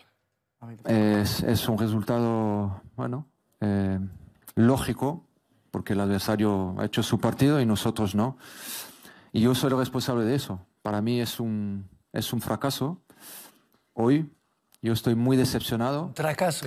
Je suis le responsable, a dit Zinedine Zidane. Alors pour vous, Zidane est-il le responsable de cette crise au Real? Les réponses, forcément un peu, voire beaucoup, pour Flo Gazan. Oui et non pour Raymond Domenech, mais le oui est plus gros que le non, tout de même. Non pour Bertrand Latour, avec Pérez pour Dave Apadou, à 33,3%. Pour Nabil Djellit qui a fait les mathématiques. Donc c'est un tiers, bien sûr. Et non pour Raphaël Sebaoun. Nabil, c'est à vous. Moi, j'ai la théorie des 3 tiers sur cette configuration-là. Les trois principaux responsables de la crise au Real, qui est Real, c'est Zidane, évidemment, l'entraîneur qui est le premier concerné, notamment hier avec peut-être un turnover un petit peu trop large, mais je vois la situation d'une manière beaucoup plus globale, parce que pour moi, hier, c'est juste une montée de température qui est logique. Le deuxième tiers, c'est évidemment, et peut-être que Dave en parlera mieux que moi, le président Pérez. Et le troisième tiers, c'est les joueurs et les stars du Real qui ne répondent pas présents. Donc je m'explique. Hier, il y avait peu de stars puisqu'elles avaient été laissées au repos. Au-delà du match de Leganés, parce qu'on les a vus dans d'autres situations, et également, ils n'ont pas non plus répondu présents avec une adversité qui n'était pas forcément non plus beaucoup plus forte que Leganés. Je rappelle qu'ils sont quand même à 19 points du FC Barcelone au classement de la Liga. Pérez, pourquoi parce que Pérez et Zidane, pourquoi? Parce que une bonne saison, ça se prépare toujours. Vous savez, si vous allez faire une bonne saison, si votre intersaison est réussie. Donc le recrutement prépare votre réussite ou pas. Le Real, ils ont gagné avec un groupe. Zidane l'a validé, avait envie de continuer avec lui. Mbappé, Zidane le voulait absolument, mais ils se sont retrouvés prisonniers de leur vestiaire, incapables de lui offrir le temps de jeu que lui offre aujourd'hui le Paris Saint-Germain. Donc ils n'ont pas renouvelé au meilleur moment, parce qu'il faut renouveler au top. Donc pour moi, il faut mettre un peu de perspective. Ok, il a fait des erreurs de coaching, il a peut-être fait trop de turnover, mais c'est un peu plus profond que ça. Que Jean-Michel Aulas. Exactement, j'étais là, je me suis dit... C'est la place qui veut ça. On reste sur le même rythme. Raymond Domenech. Oui, c'est Zidane le responsable. Moi, j'ai dit oui, parce que quand ça marchait, pour les entraîneurs, je dis toujours la même chose. On les accuse, quand ça marche, on dit, pour Zidane, on disait que c'était grâce à lui, que c'était un génie, qu'il avait réussi, c'est tout. Oui, très bien, mais quand ça ne marche pas, on inverse. Pas toi, Raymond, une part. Président du syndicat des entraîneurs, très bien que... Je suis, mais laisse-moi finir. Ouais. Je dis, il y a une part de responsabilité qu'il a même dans les deux sens pour moi. Quand ça marche, l'entraîneur, il a une part de responsabilité, puis quand ça marche pas, il en a une aussi, mais c'est tellement une évidence. Oui. Qui s'appelle Zidane, Dupont ou machin, il vit la même chose. Lui, il a le poids derrière d'un club qui est exceptionnel, le Real. La moindre différence fait que ça devient catastrophique, c'est tout. Qu'il en ait une, c'est indéniable. Qu'il soit responsable de la crise au Real, oui, de facto. Après, c'est sur le principal qu'on peut s'accorder ou non. Et moi, c'est pour ça que j'ai répondu non. Il est responsable, mais pas principal responsable. Il est principal responsable de la défaite d'hier, parce qu'hier, je pense qu'il fait une erreur majeure en mettant beaucoup trop de titulaires habituels. Il n'y avait pas Cristiano, Bale, Kroos et Marcelo notamment. Ouais, et Modric, bref, il y avait beaucoup. Les joueurs qui mais d'accord. C'est quand même des phénomènes. D'accord, mais c'est pas avec eux qui va affronter le PSG, par exemple. Il y a de la marge avec un... Mais justement, Nabil, dans cette situation-là où tu es dans la difficulté de passer de 8 titulaires alors que tu as gagné seulement 1-0 à l'aller, ça pouvait être risqué dans le contexte qui était celui du Real à ce moment-là de la saison. Bertrand, honnêtement, il y avait quoi en face? Le 13e de Liga. Il y avait Claudio Beauvu, il y y avait Amrabat et Elza. Non, mais si l'idée c'est de dire que les Leganés c'est une équipe inférieure à Madrid, on est globalement assez d'accord là-dessus. Est-ce qu'ils ont perdu? Oui, et je pense que Zidane en est grandement responsable par rapport au choix qu'il a fait. Là, on parle de la crise au Real Madrid, et à mon avis, la crise, elle commence... C'est pas juste un match, oui. C'est ce que j'ai essayé d'expliquer. Et je pense que... Ça a été un peu long. Je pense que Ronaldo en est aussi un responsable important, parce que quand tu n'as que 6 buts en Liga avec le talent qu'est le sien, il en est responsable, et que Florentino Pérez, et Dave va en parler, l'est aussi beaucoup, parce que le mercato estival a été très mal géré. Mais je pense que c'était difficile de faire mieux, paradoxalement. Alors, on va aller rejoindre tout de suite notre correspondant en Espagne, à Madrid. C'est bien sûr Fred Hermel. Bonsoir, Frédéric. Alors, est-ce que pour vous, Zidane est responsable de la crise au Real? Il a endossé hier la responsabilité de la défaite face à Leganés, Fred. Bonsoir les amis, je ne vais pas contredire le grand Zidane. Bien sûr qu'il est responsable de la crise. Vous l'avez bien développé. Hier soir, c'est une erreur majeure parce que c'est vrai que moi j'étais à Leganés la semaine dernière. Le 1-0 du Real Madrid, cette victoire sur la pelouse des Pepineros, parce qu'on les appelle comme ça, était vraiment en trompe-l'œil. parce qu'il y a eu des occasions énormes de la part d'une petite équipe très bien entraînée, très bien organisée tactiquement. On savait qu'elle allait poser des problèmes au Real Madrid, même à Bernabéu. Et Zidane n'avait pas assuré ses arrières en mettant au moins Ronaldo, Bale, Kroos ou Marcelo sur le banc. Donc quand vous regardez que comme seul joueur offensif, vous n'avez que le jeune Borja Mayoral, ça faisait un peu léger.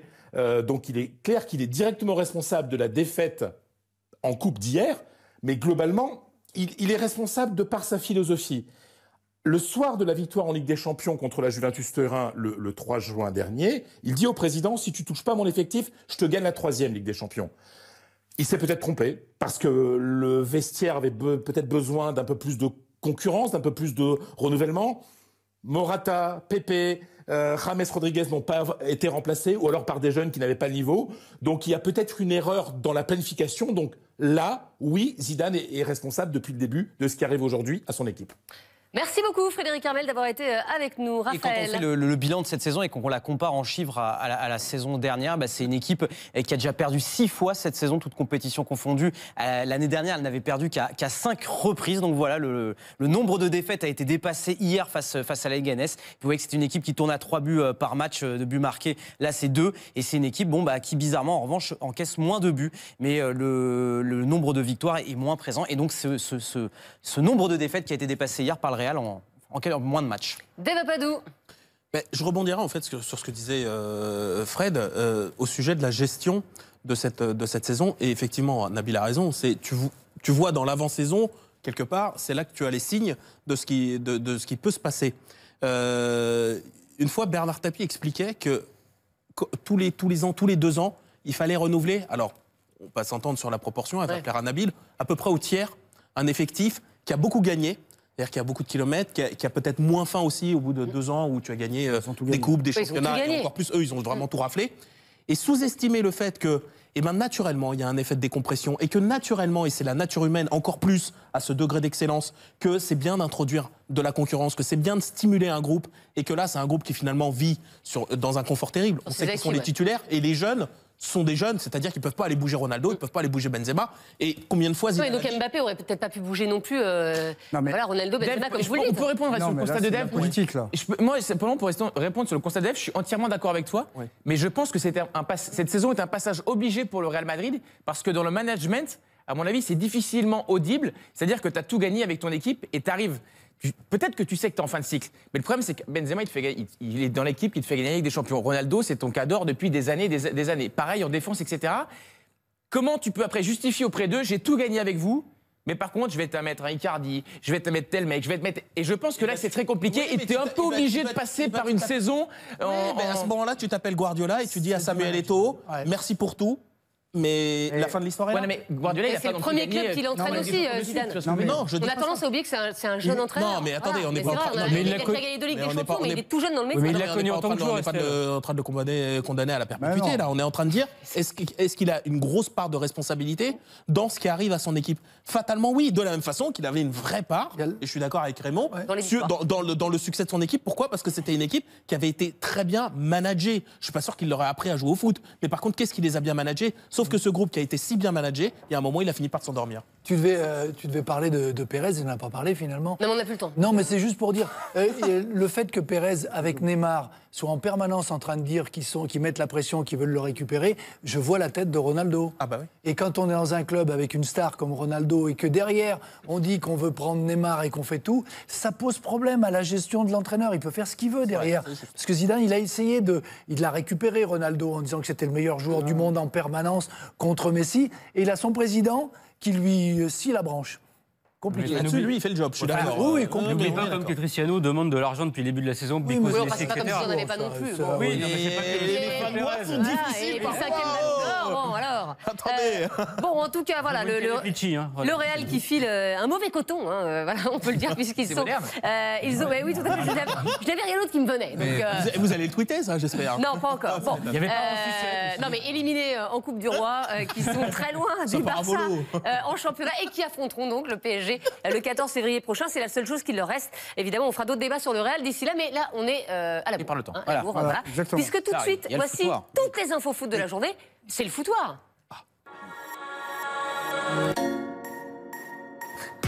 Et on commence avec la déclat du jour. Et de Lassana Diarra, nouveau joueur du Paris Saint-Germain. Le milieu de terrain s'est exprimé sur son arrivée au PSG. C'est un rêve pour lui, écoutez. Très heureux d'être de retour dans ma ville natale et au Paris Saint-Germain, donc très heureux d'être parmi vous.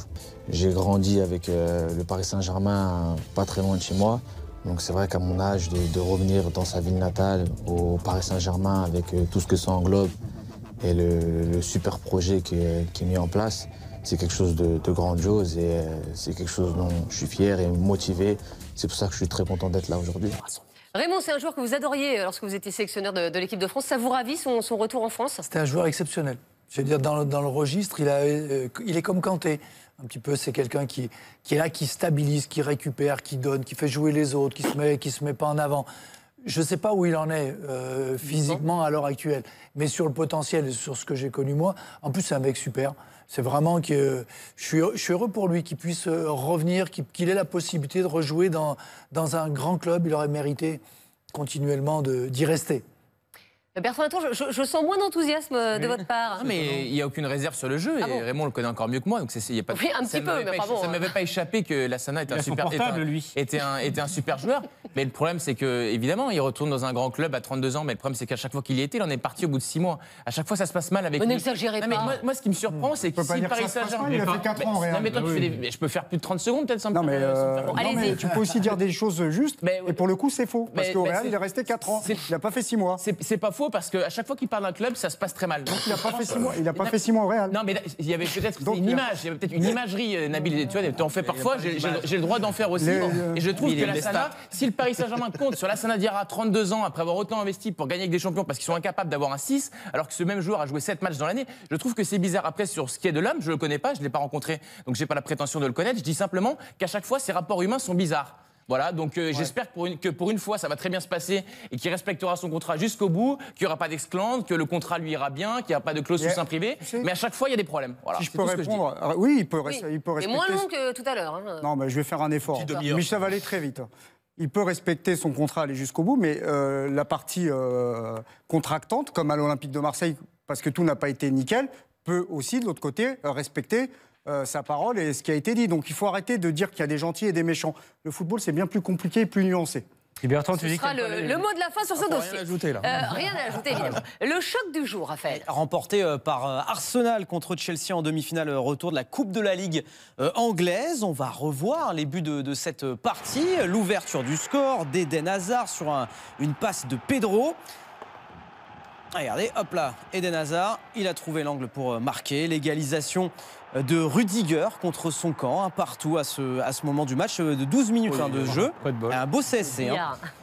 Et Xhaka qui va marquer le but de la victoire à la 60e minute, le but de l'international suisse à Arsenal qui affrontera en finale Manchester City dans cette finale de la Coupe de la Ligue anglaise. Si Xhaka met des buts, il n'y a pas besoin d'Aubameyang du côté d'Arsenal. Bah voilà, c'est moins cher, vous voyez.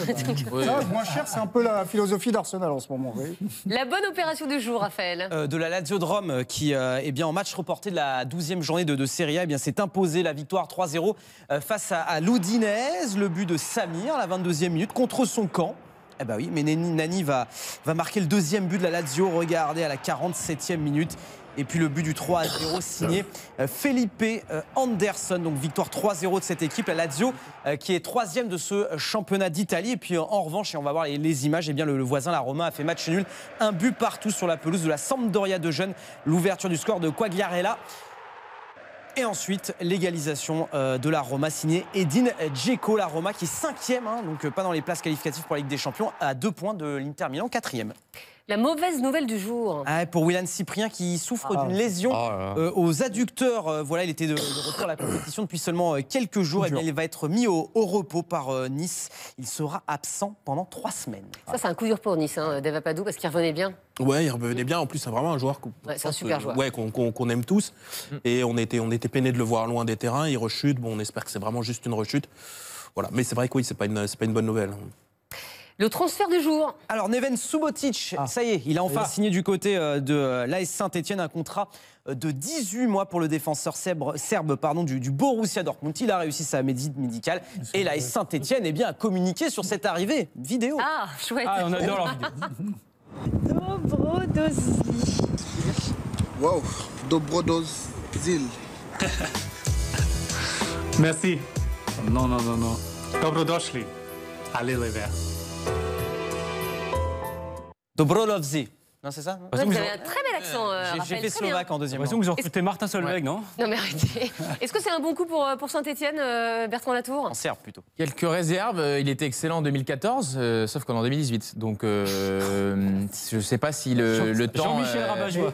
Non, mais c'est un très beau nom, effectivement. Ça a été un très bon défenseur, très solide dans les duels, rugueux, etc.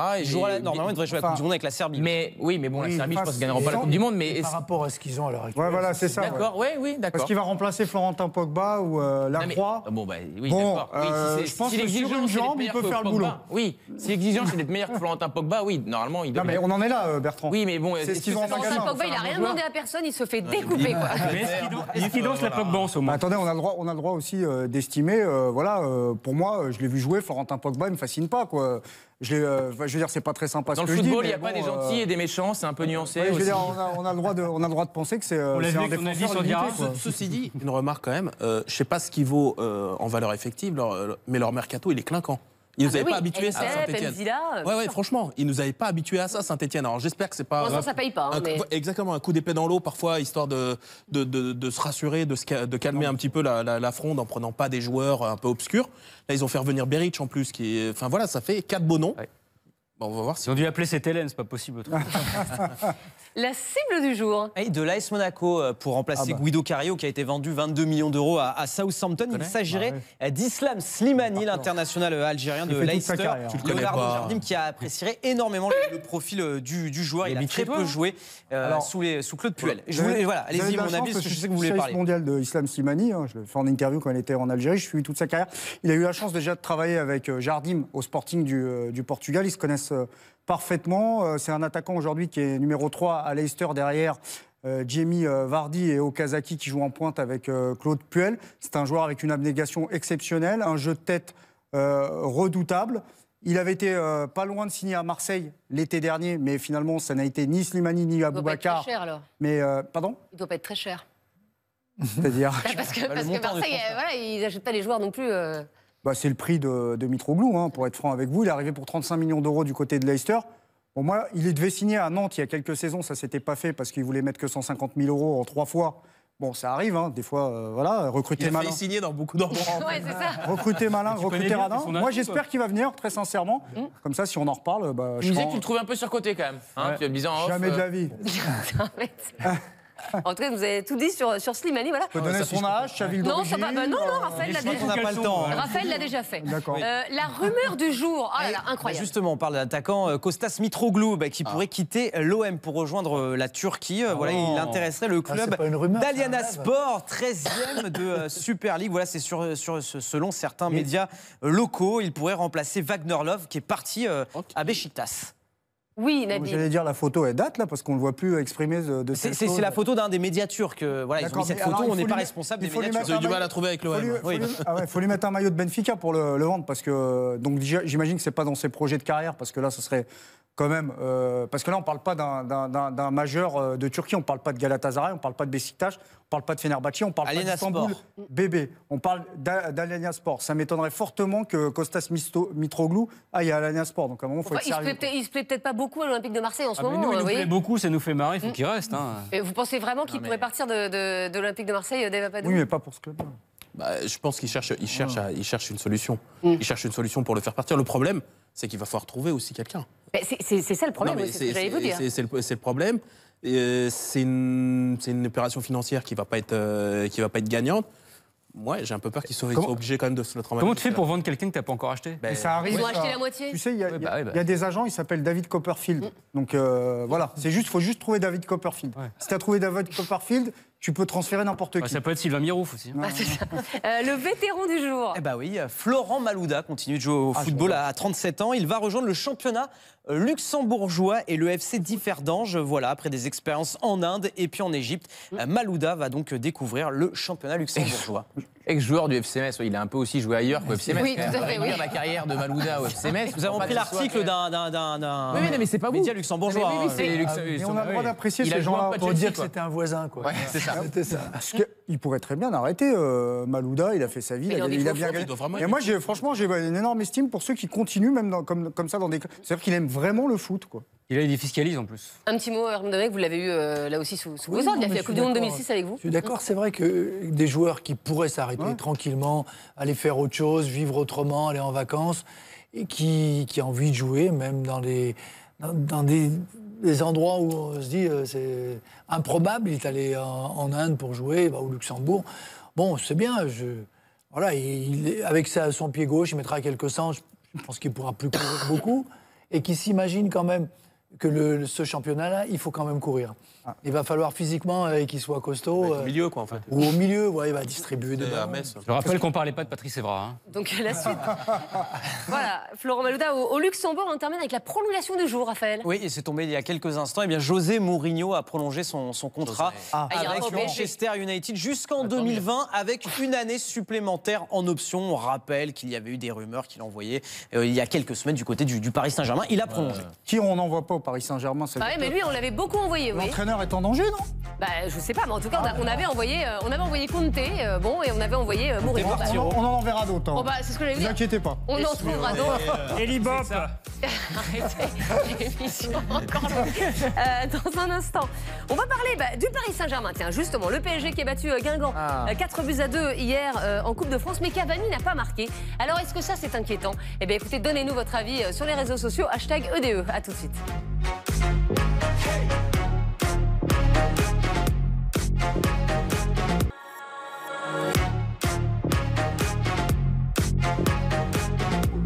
On est de retour dans l'équipe d'Estelle, c'est la dernière partie de l'émission, bien sûr, avec toute la bande. Dans un instant, on va parler de la victoire du PSG hier face à Guingamp. Mais d'abord, des images de tennis, Raphaël, l'Australian Open. Exactement, avec les demi-finales chez les femmes. Et dans la première demi-finale, c'est la Danoise Caroline Wozniacki qui s'est imposée 6-3, 7-6 face à la Belge Mertens. Elle affrontera en finale la numéro 1 mondiale Simona Halep qui s'est imposée dans un match très accroché. La finale. Voilà, et demain, ce sera Chung contre Federer. Ah, voilà. J'ai mis une petite bille sur Chung, on ne sait jamais. Alors... C'est pas la cote. C'est pas l'équipe si on respecte l'histoire du jeu. Qu'est-ce que vous voulez que je vous dise? Vous pensez qu'au pognon. Bon, on va revenir au football. Avec les 16e de finale de la Coupe de France et la victoire du PSG hier, 4-2 face à Guingamp, Raphaël. Et je vous propose qu'on voit les 4 buts du Paris Saint-Germain et puis Cavani qui n'a pas marqué hier soir. Tout d'abord l'ouverture du score d'Adrien Rabiot à la 21e minute. Et le but contre son camp à la 25e minute de Lucas Do. Le 3e but du Paris Saint-Germain signé Javier Pastore sur ce centre. Et puis, Cavani qui a failli battre le record de Zlatan Ibrahimovic, mais qui a vu un double poteau repousser le ballon. Et puis, il y aura eu également, à la 89e minute, le 4e but parisien de Marquinhos. Et à signaler quand même que c'est la 36e victoire consécutive pour le Paris Saint-Germain en coupe. La dernière défaite de Paris en coupe, c'était en janvier 2014 face à Montpellier.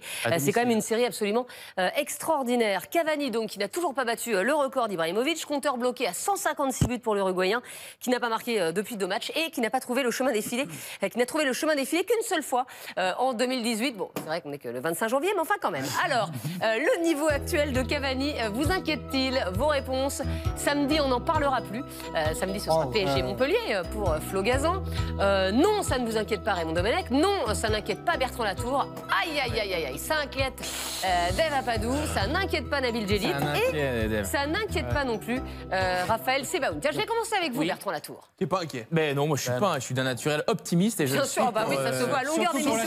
Je le suis pour Edinson Cavani et je peux déjà vous soumettre une idée de débat pour lundi. Cavani est-il le plus grand joueur de l'histoire du PSG quand il aura marqué 1 ou 2 buts face à Montpellier? Et du coup, on parlera. Mais prévu de faire fera-t-il oublier Ibra? Enfin, effectivement. Mais je ne veux pas citer son nom. C'est pour ça. Non, mais Cavani, effectivement, il a raté des occasions lors du dernier match face à Guingamp. On a déjà été habitué dans l'histoire de Cavani au Paris Saint-Germain de le voir rater des occasions parce que parfois, avec toutes les qualités qui sont les siennes, ce talent de buteur qu'il a, parfois il est capable de certaines maladresses qui sont étonnantes de la part d'un joueur avec ces qualités-là. Donc ça fait partie de Cavani. On le sait, les attaquants, ça fonctionne beaucoup par série. Lui, franchement, il est quand même parfaitement régulier. Là, il a un léger creux. Donc non, je n'ai pas d'inquiétude là-dessus. Et ça me choquerait davantage si c'était un joueur qui nous avait habitués tout le temps à tout réussir techniquement, à être toujours très précis, très clinique. Il nous a déjà montré ces maladresses-là, donc je ne pense pas qu'il y ait un blocage. Alors Raphaël, est-ce qu'il y a un petit souci pour Cavani au niveau de ses notes, par exemple? Ça dégringole. Alors il avait connu, alors je prends les notes moyennes de l'équipe. Vous allez voir. Alors il a disputé 4 matchs en 2018, Edinson Cavani, 4 matchs au mois de janvier, la note de 4,75 sur 10. C'est vrai qu'il est en dessous de ce qu'il nous a fait lors de la première partie de saison. Il y a déjà eu un petit peu peut-être des prémices quand on prend les notes moyennes de l'équipe sur le mois de décembre où il avait une note moyenne en dessous de la moyenne, mais il est très loin de son niveau du mois de novembre. Il est un peu en retard. 7,2, c'est énorme. Hein. Il est un peu en retard là, donc c'est bon bref. Non mais moi, ça va aller très vite. Je vais faire trop court pour le coup. S'il fait exactement les mêmes performances avec Neymar et Mbappé autour de lui, je serais inquiet. Là, en fait, lui, c'est le principal bénéficiaire de l'arrivée de ces deux garçons. On peut m'expliquer comme on veut, et il ferait mieux même de lâcher les pénaltys à Neymar au passage, parce que je pense que c'est un peu ce qu'il fait. Nabil. C'est bien, mais voilà, c'est pour vous dire que. Si avec les deux autres autour, il nous fait des contrôles américains et il rate tout comme il fait en ce moment, là je serais inquiet. Mais pour le coup, les deux ne sont pas là. Et je pense que quand les trois sont ensemble, c'est pas la même équipe. C'est quoi un contrôle américain? C'est les contrôles qu'à l'époque je regardais quand je regardais la Coupe d'Afrique des Nations. C'est un contrôle africain. C'est-à-dire, non, on appelle ça les contrôles américains. Vous savez, le football, c'est tous les continents. C'est-à-dire, c'est le plus ballon il facile arrive, de se moquer des Américains. tu fais un contrôle du tibia, à 1 mètre. Contrôle islandais aussi. Voilà, voilà, on peut le dire comme ça. Alors, vous n'êtes pas inquiet Bertrand, vous n'êtes pas inquiet Nabil, et vous êtes inquiet Dave. Oui, je suis un peu inquiet. Je suis un peu inquiet parce qu'en fait, soucieux, voilà. Non, parce que pour moi, c'est évidemment pas cette histoire de record qui est un problème. Et je m'inquiète pas pour ces histoires de stats. Les buts, vous connaissez la phrase de Cristiano, c'est comme une bouteille de ketchup, vous secouez, puis d'un seul coup, tout sort d'un coup. Et je suis persuadé, c'est Cristiano qui le dit. On peut l'écouter, il sait de quoi il parle quand même. Donc pour le coup, c'est vraiment pas ces stats qui m'embêtent, ni même cette histoire de record, un petit peu fumeuse. Bon, voilà, je suis pas persuadé que ça se joue là. Non, ce qui m'embête, c'est que ça correspond plutôt à autre chose. Ce que je vois de lui, c'est-à-dire ses courses, c'est plus les mêmes. Je vois un langage corporel qui est plus exactement le même. C'est impressionnant, lui, quand vous voyez le stade. C'est extraordinaire. La qualité physique, la qualité d'engagement, la qualité de détermination, en ce moment, je ne le vois plus ça. Et ça correspond à autre chose. Tout le monde s'est focalisé sur le record, mais à ce retour de vacances, qui, mine de rien, est rentré en retard, il a été puni.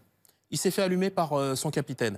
L'histoire des pénaltys, dont il était un petit peu sorti vainqueur quand même, mine de rien, parce que faire 50-50 avec Neymar, un coup à toi, c'était un petit peu lui le vainqueur quand même dans cette histoire, puisque jamais ça aurait été possible avec Messi et Cristiano. Faire ça avec Neymar, c'était un peu lui le vainqueur de cette histoire, le buteur du Vélodrome, le buteur salvateur, et on est loin de ça maintenant. Il a plus ou moins perdu les pénaltys, il s'est fait allumer, il a été puni. Mais il a le soutien du public aussi. Regardez, face à Neymar. Il a le soutien du public et Neymar n'a pas eu un regard pour lui et a transformé ça sans le moindre état d'âme. C'est-à-dire qu'il sait que pour lui, sur ce plan-là, c'est plié pour lui. Quand bien même, il y a le soutien du public, puis qui a été relatif, parce que derrière, il y a eu une banderole, on ne siffle pas nos joueurs, etc. On a l'impression que cette histoire elle va être vite recadrée en faveur de Neymar. Ce que je veux dire, et en plus, on peut rajouter un dernier truc. Il est revenu d'Amérique du Sud. On sait que pour lui, c'est toujours très compliqué parce que là-bas, sa situation personnelle est un peu difficile. Ouais. Voilà, ce qui me fait dire. Attention, il est peut-être en train de perdre un petit peu de sa force qu'il avait l'année dernière. Il a quand même marqué, Dave. Il n'est pas à zéro. C'est pour ça que je dis, c'est pas une question de but en 2018. C'est pas une question de stats. Pour moi, c'est ce qu'il montre. C'est son attitude. Elle n'est plus la même. C'est contre Dijon. Vous étiez au stade hier, lors de PSG Guingamp. Est-ce que Cavani, ça vous inquiète justement? Non, justement, parce on a retrouvé le Cavani peut-être d'avant Neymar, Mbappé, celui qui avait 10 occasions par match. Il court, il se déplace, il court, il vient presser, il revient défendre. Et il a eu 3 occasions nettes. Il en a même eu une à la fin. Je l'ai retrouvé comme à ses débuts quand vous prépariez à faire un réquisitoire sur lui parce qu'il ne marquait pas avant qu'il en marque 4 contre Caen. Pas là. On parlait déjà, on disait ça. Il a eu un ballon, il part tout seul en profondeur. Il est face au gardien de but, il n'a plus qu'à la mettre. Il veut la glisser. Il a tellement peur de la rater qu'il veut la glisser. Il a des cycles. Et il a toujours eu ça. Il en aura. Ça va revenir quand l'équipe va à nouveau récupérer le potentiel offensif. Hier, il y avait un gardien. Moi, je ne suis pas inquiet. Pas du tout.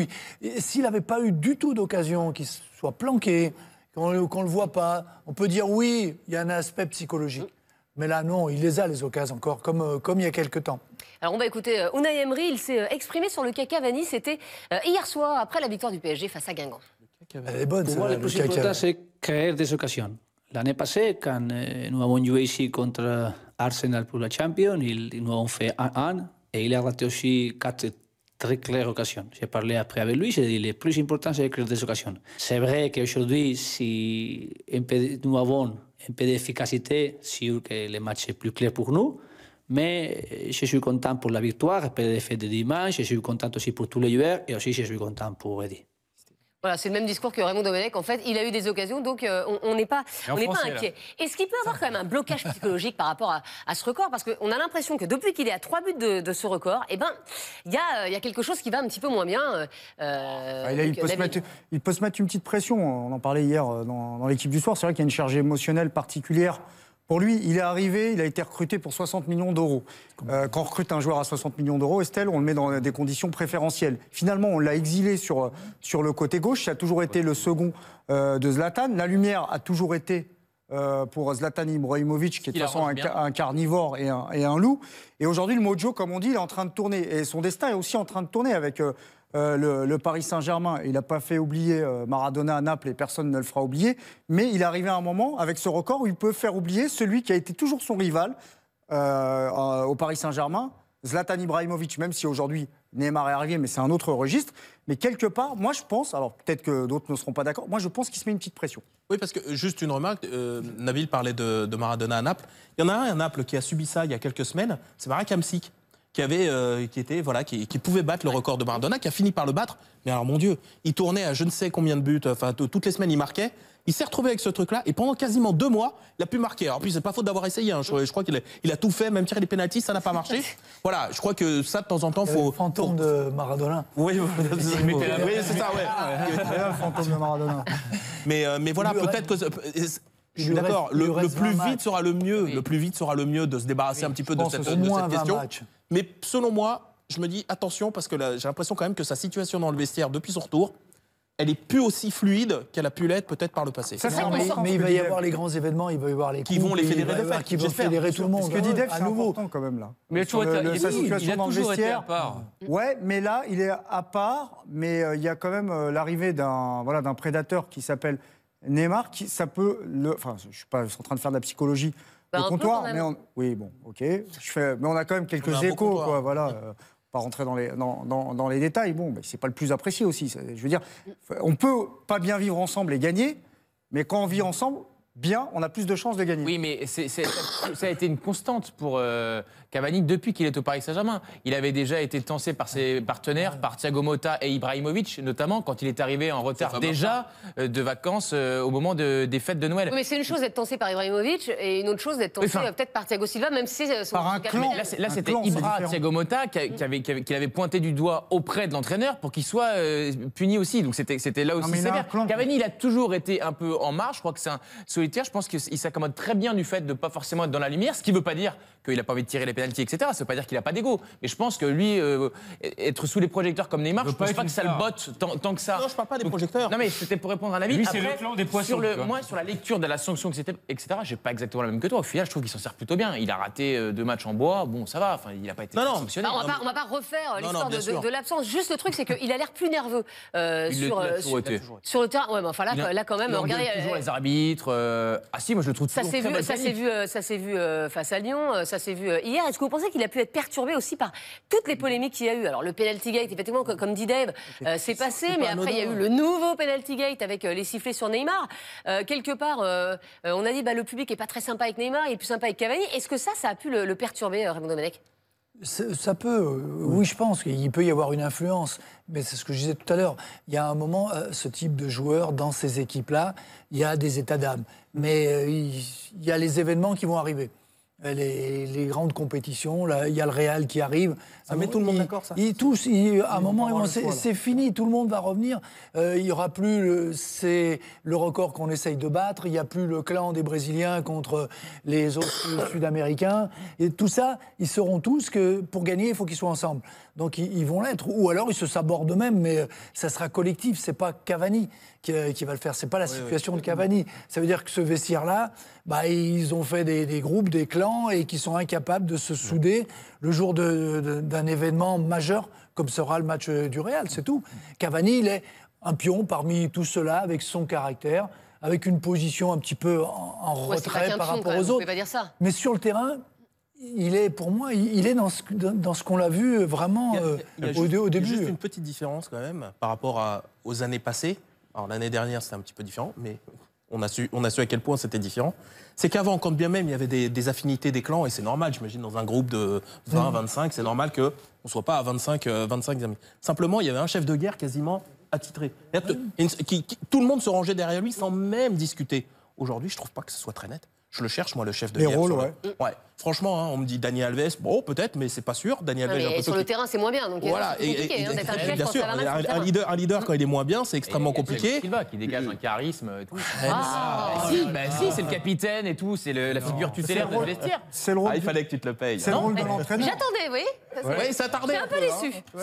Mais je vous le dis, je préfère aller à la guerre avec Cavani qu'avec Thiago Silva. Mais c'est aussi le rôle de l'entraîneur, de donner des rôles. Moi, j'ai pas été entraîneur, peut-être Raymond, on va en parler mieux. Raymond l'a été, c'est sûr. Non, mais j'en sais rien, mais je ne vais pas non plus faire mon avis.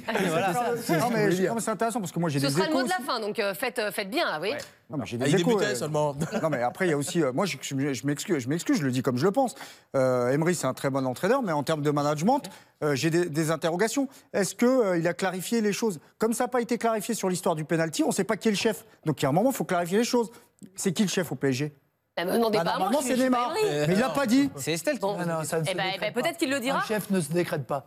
Et il est naturellement. Il n'y a pas eu besoin de dire à Ibra qu'il était le patron de cette équipe-là. Tout le monde l'a reconnu, tout le monde savait que c'était lui. Si ça se trouve, c'est Berchiche, on ne le sait même pas.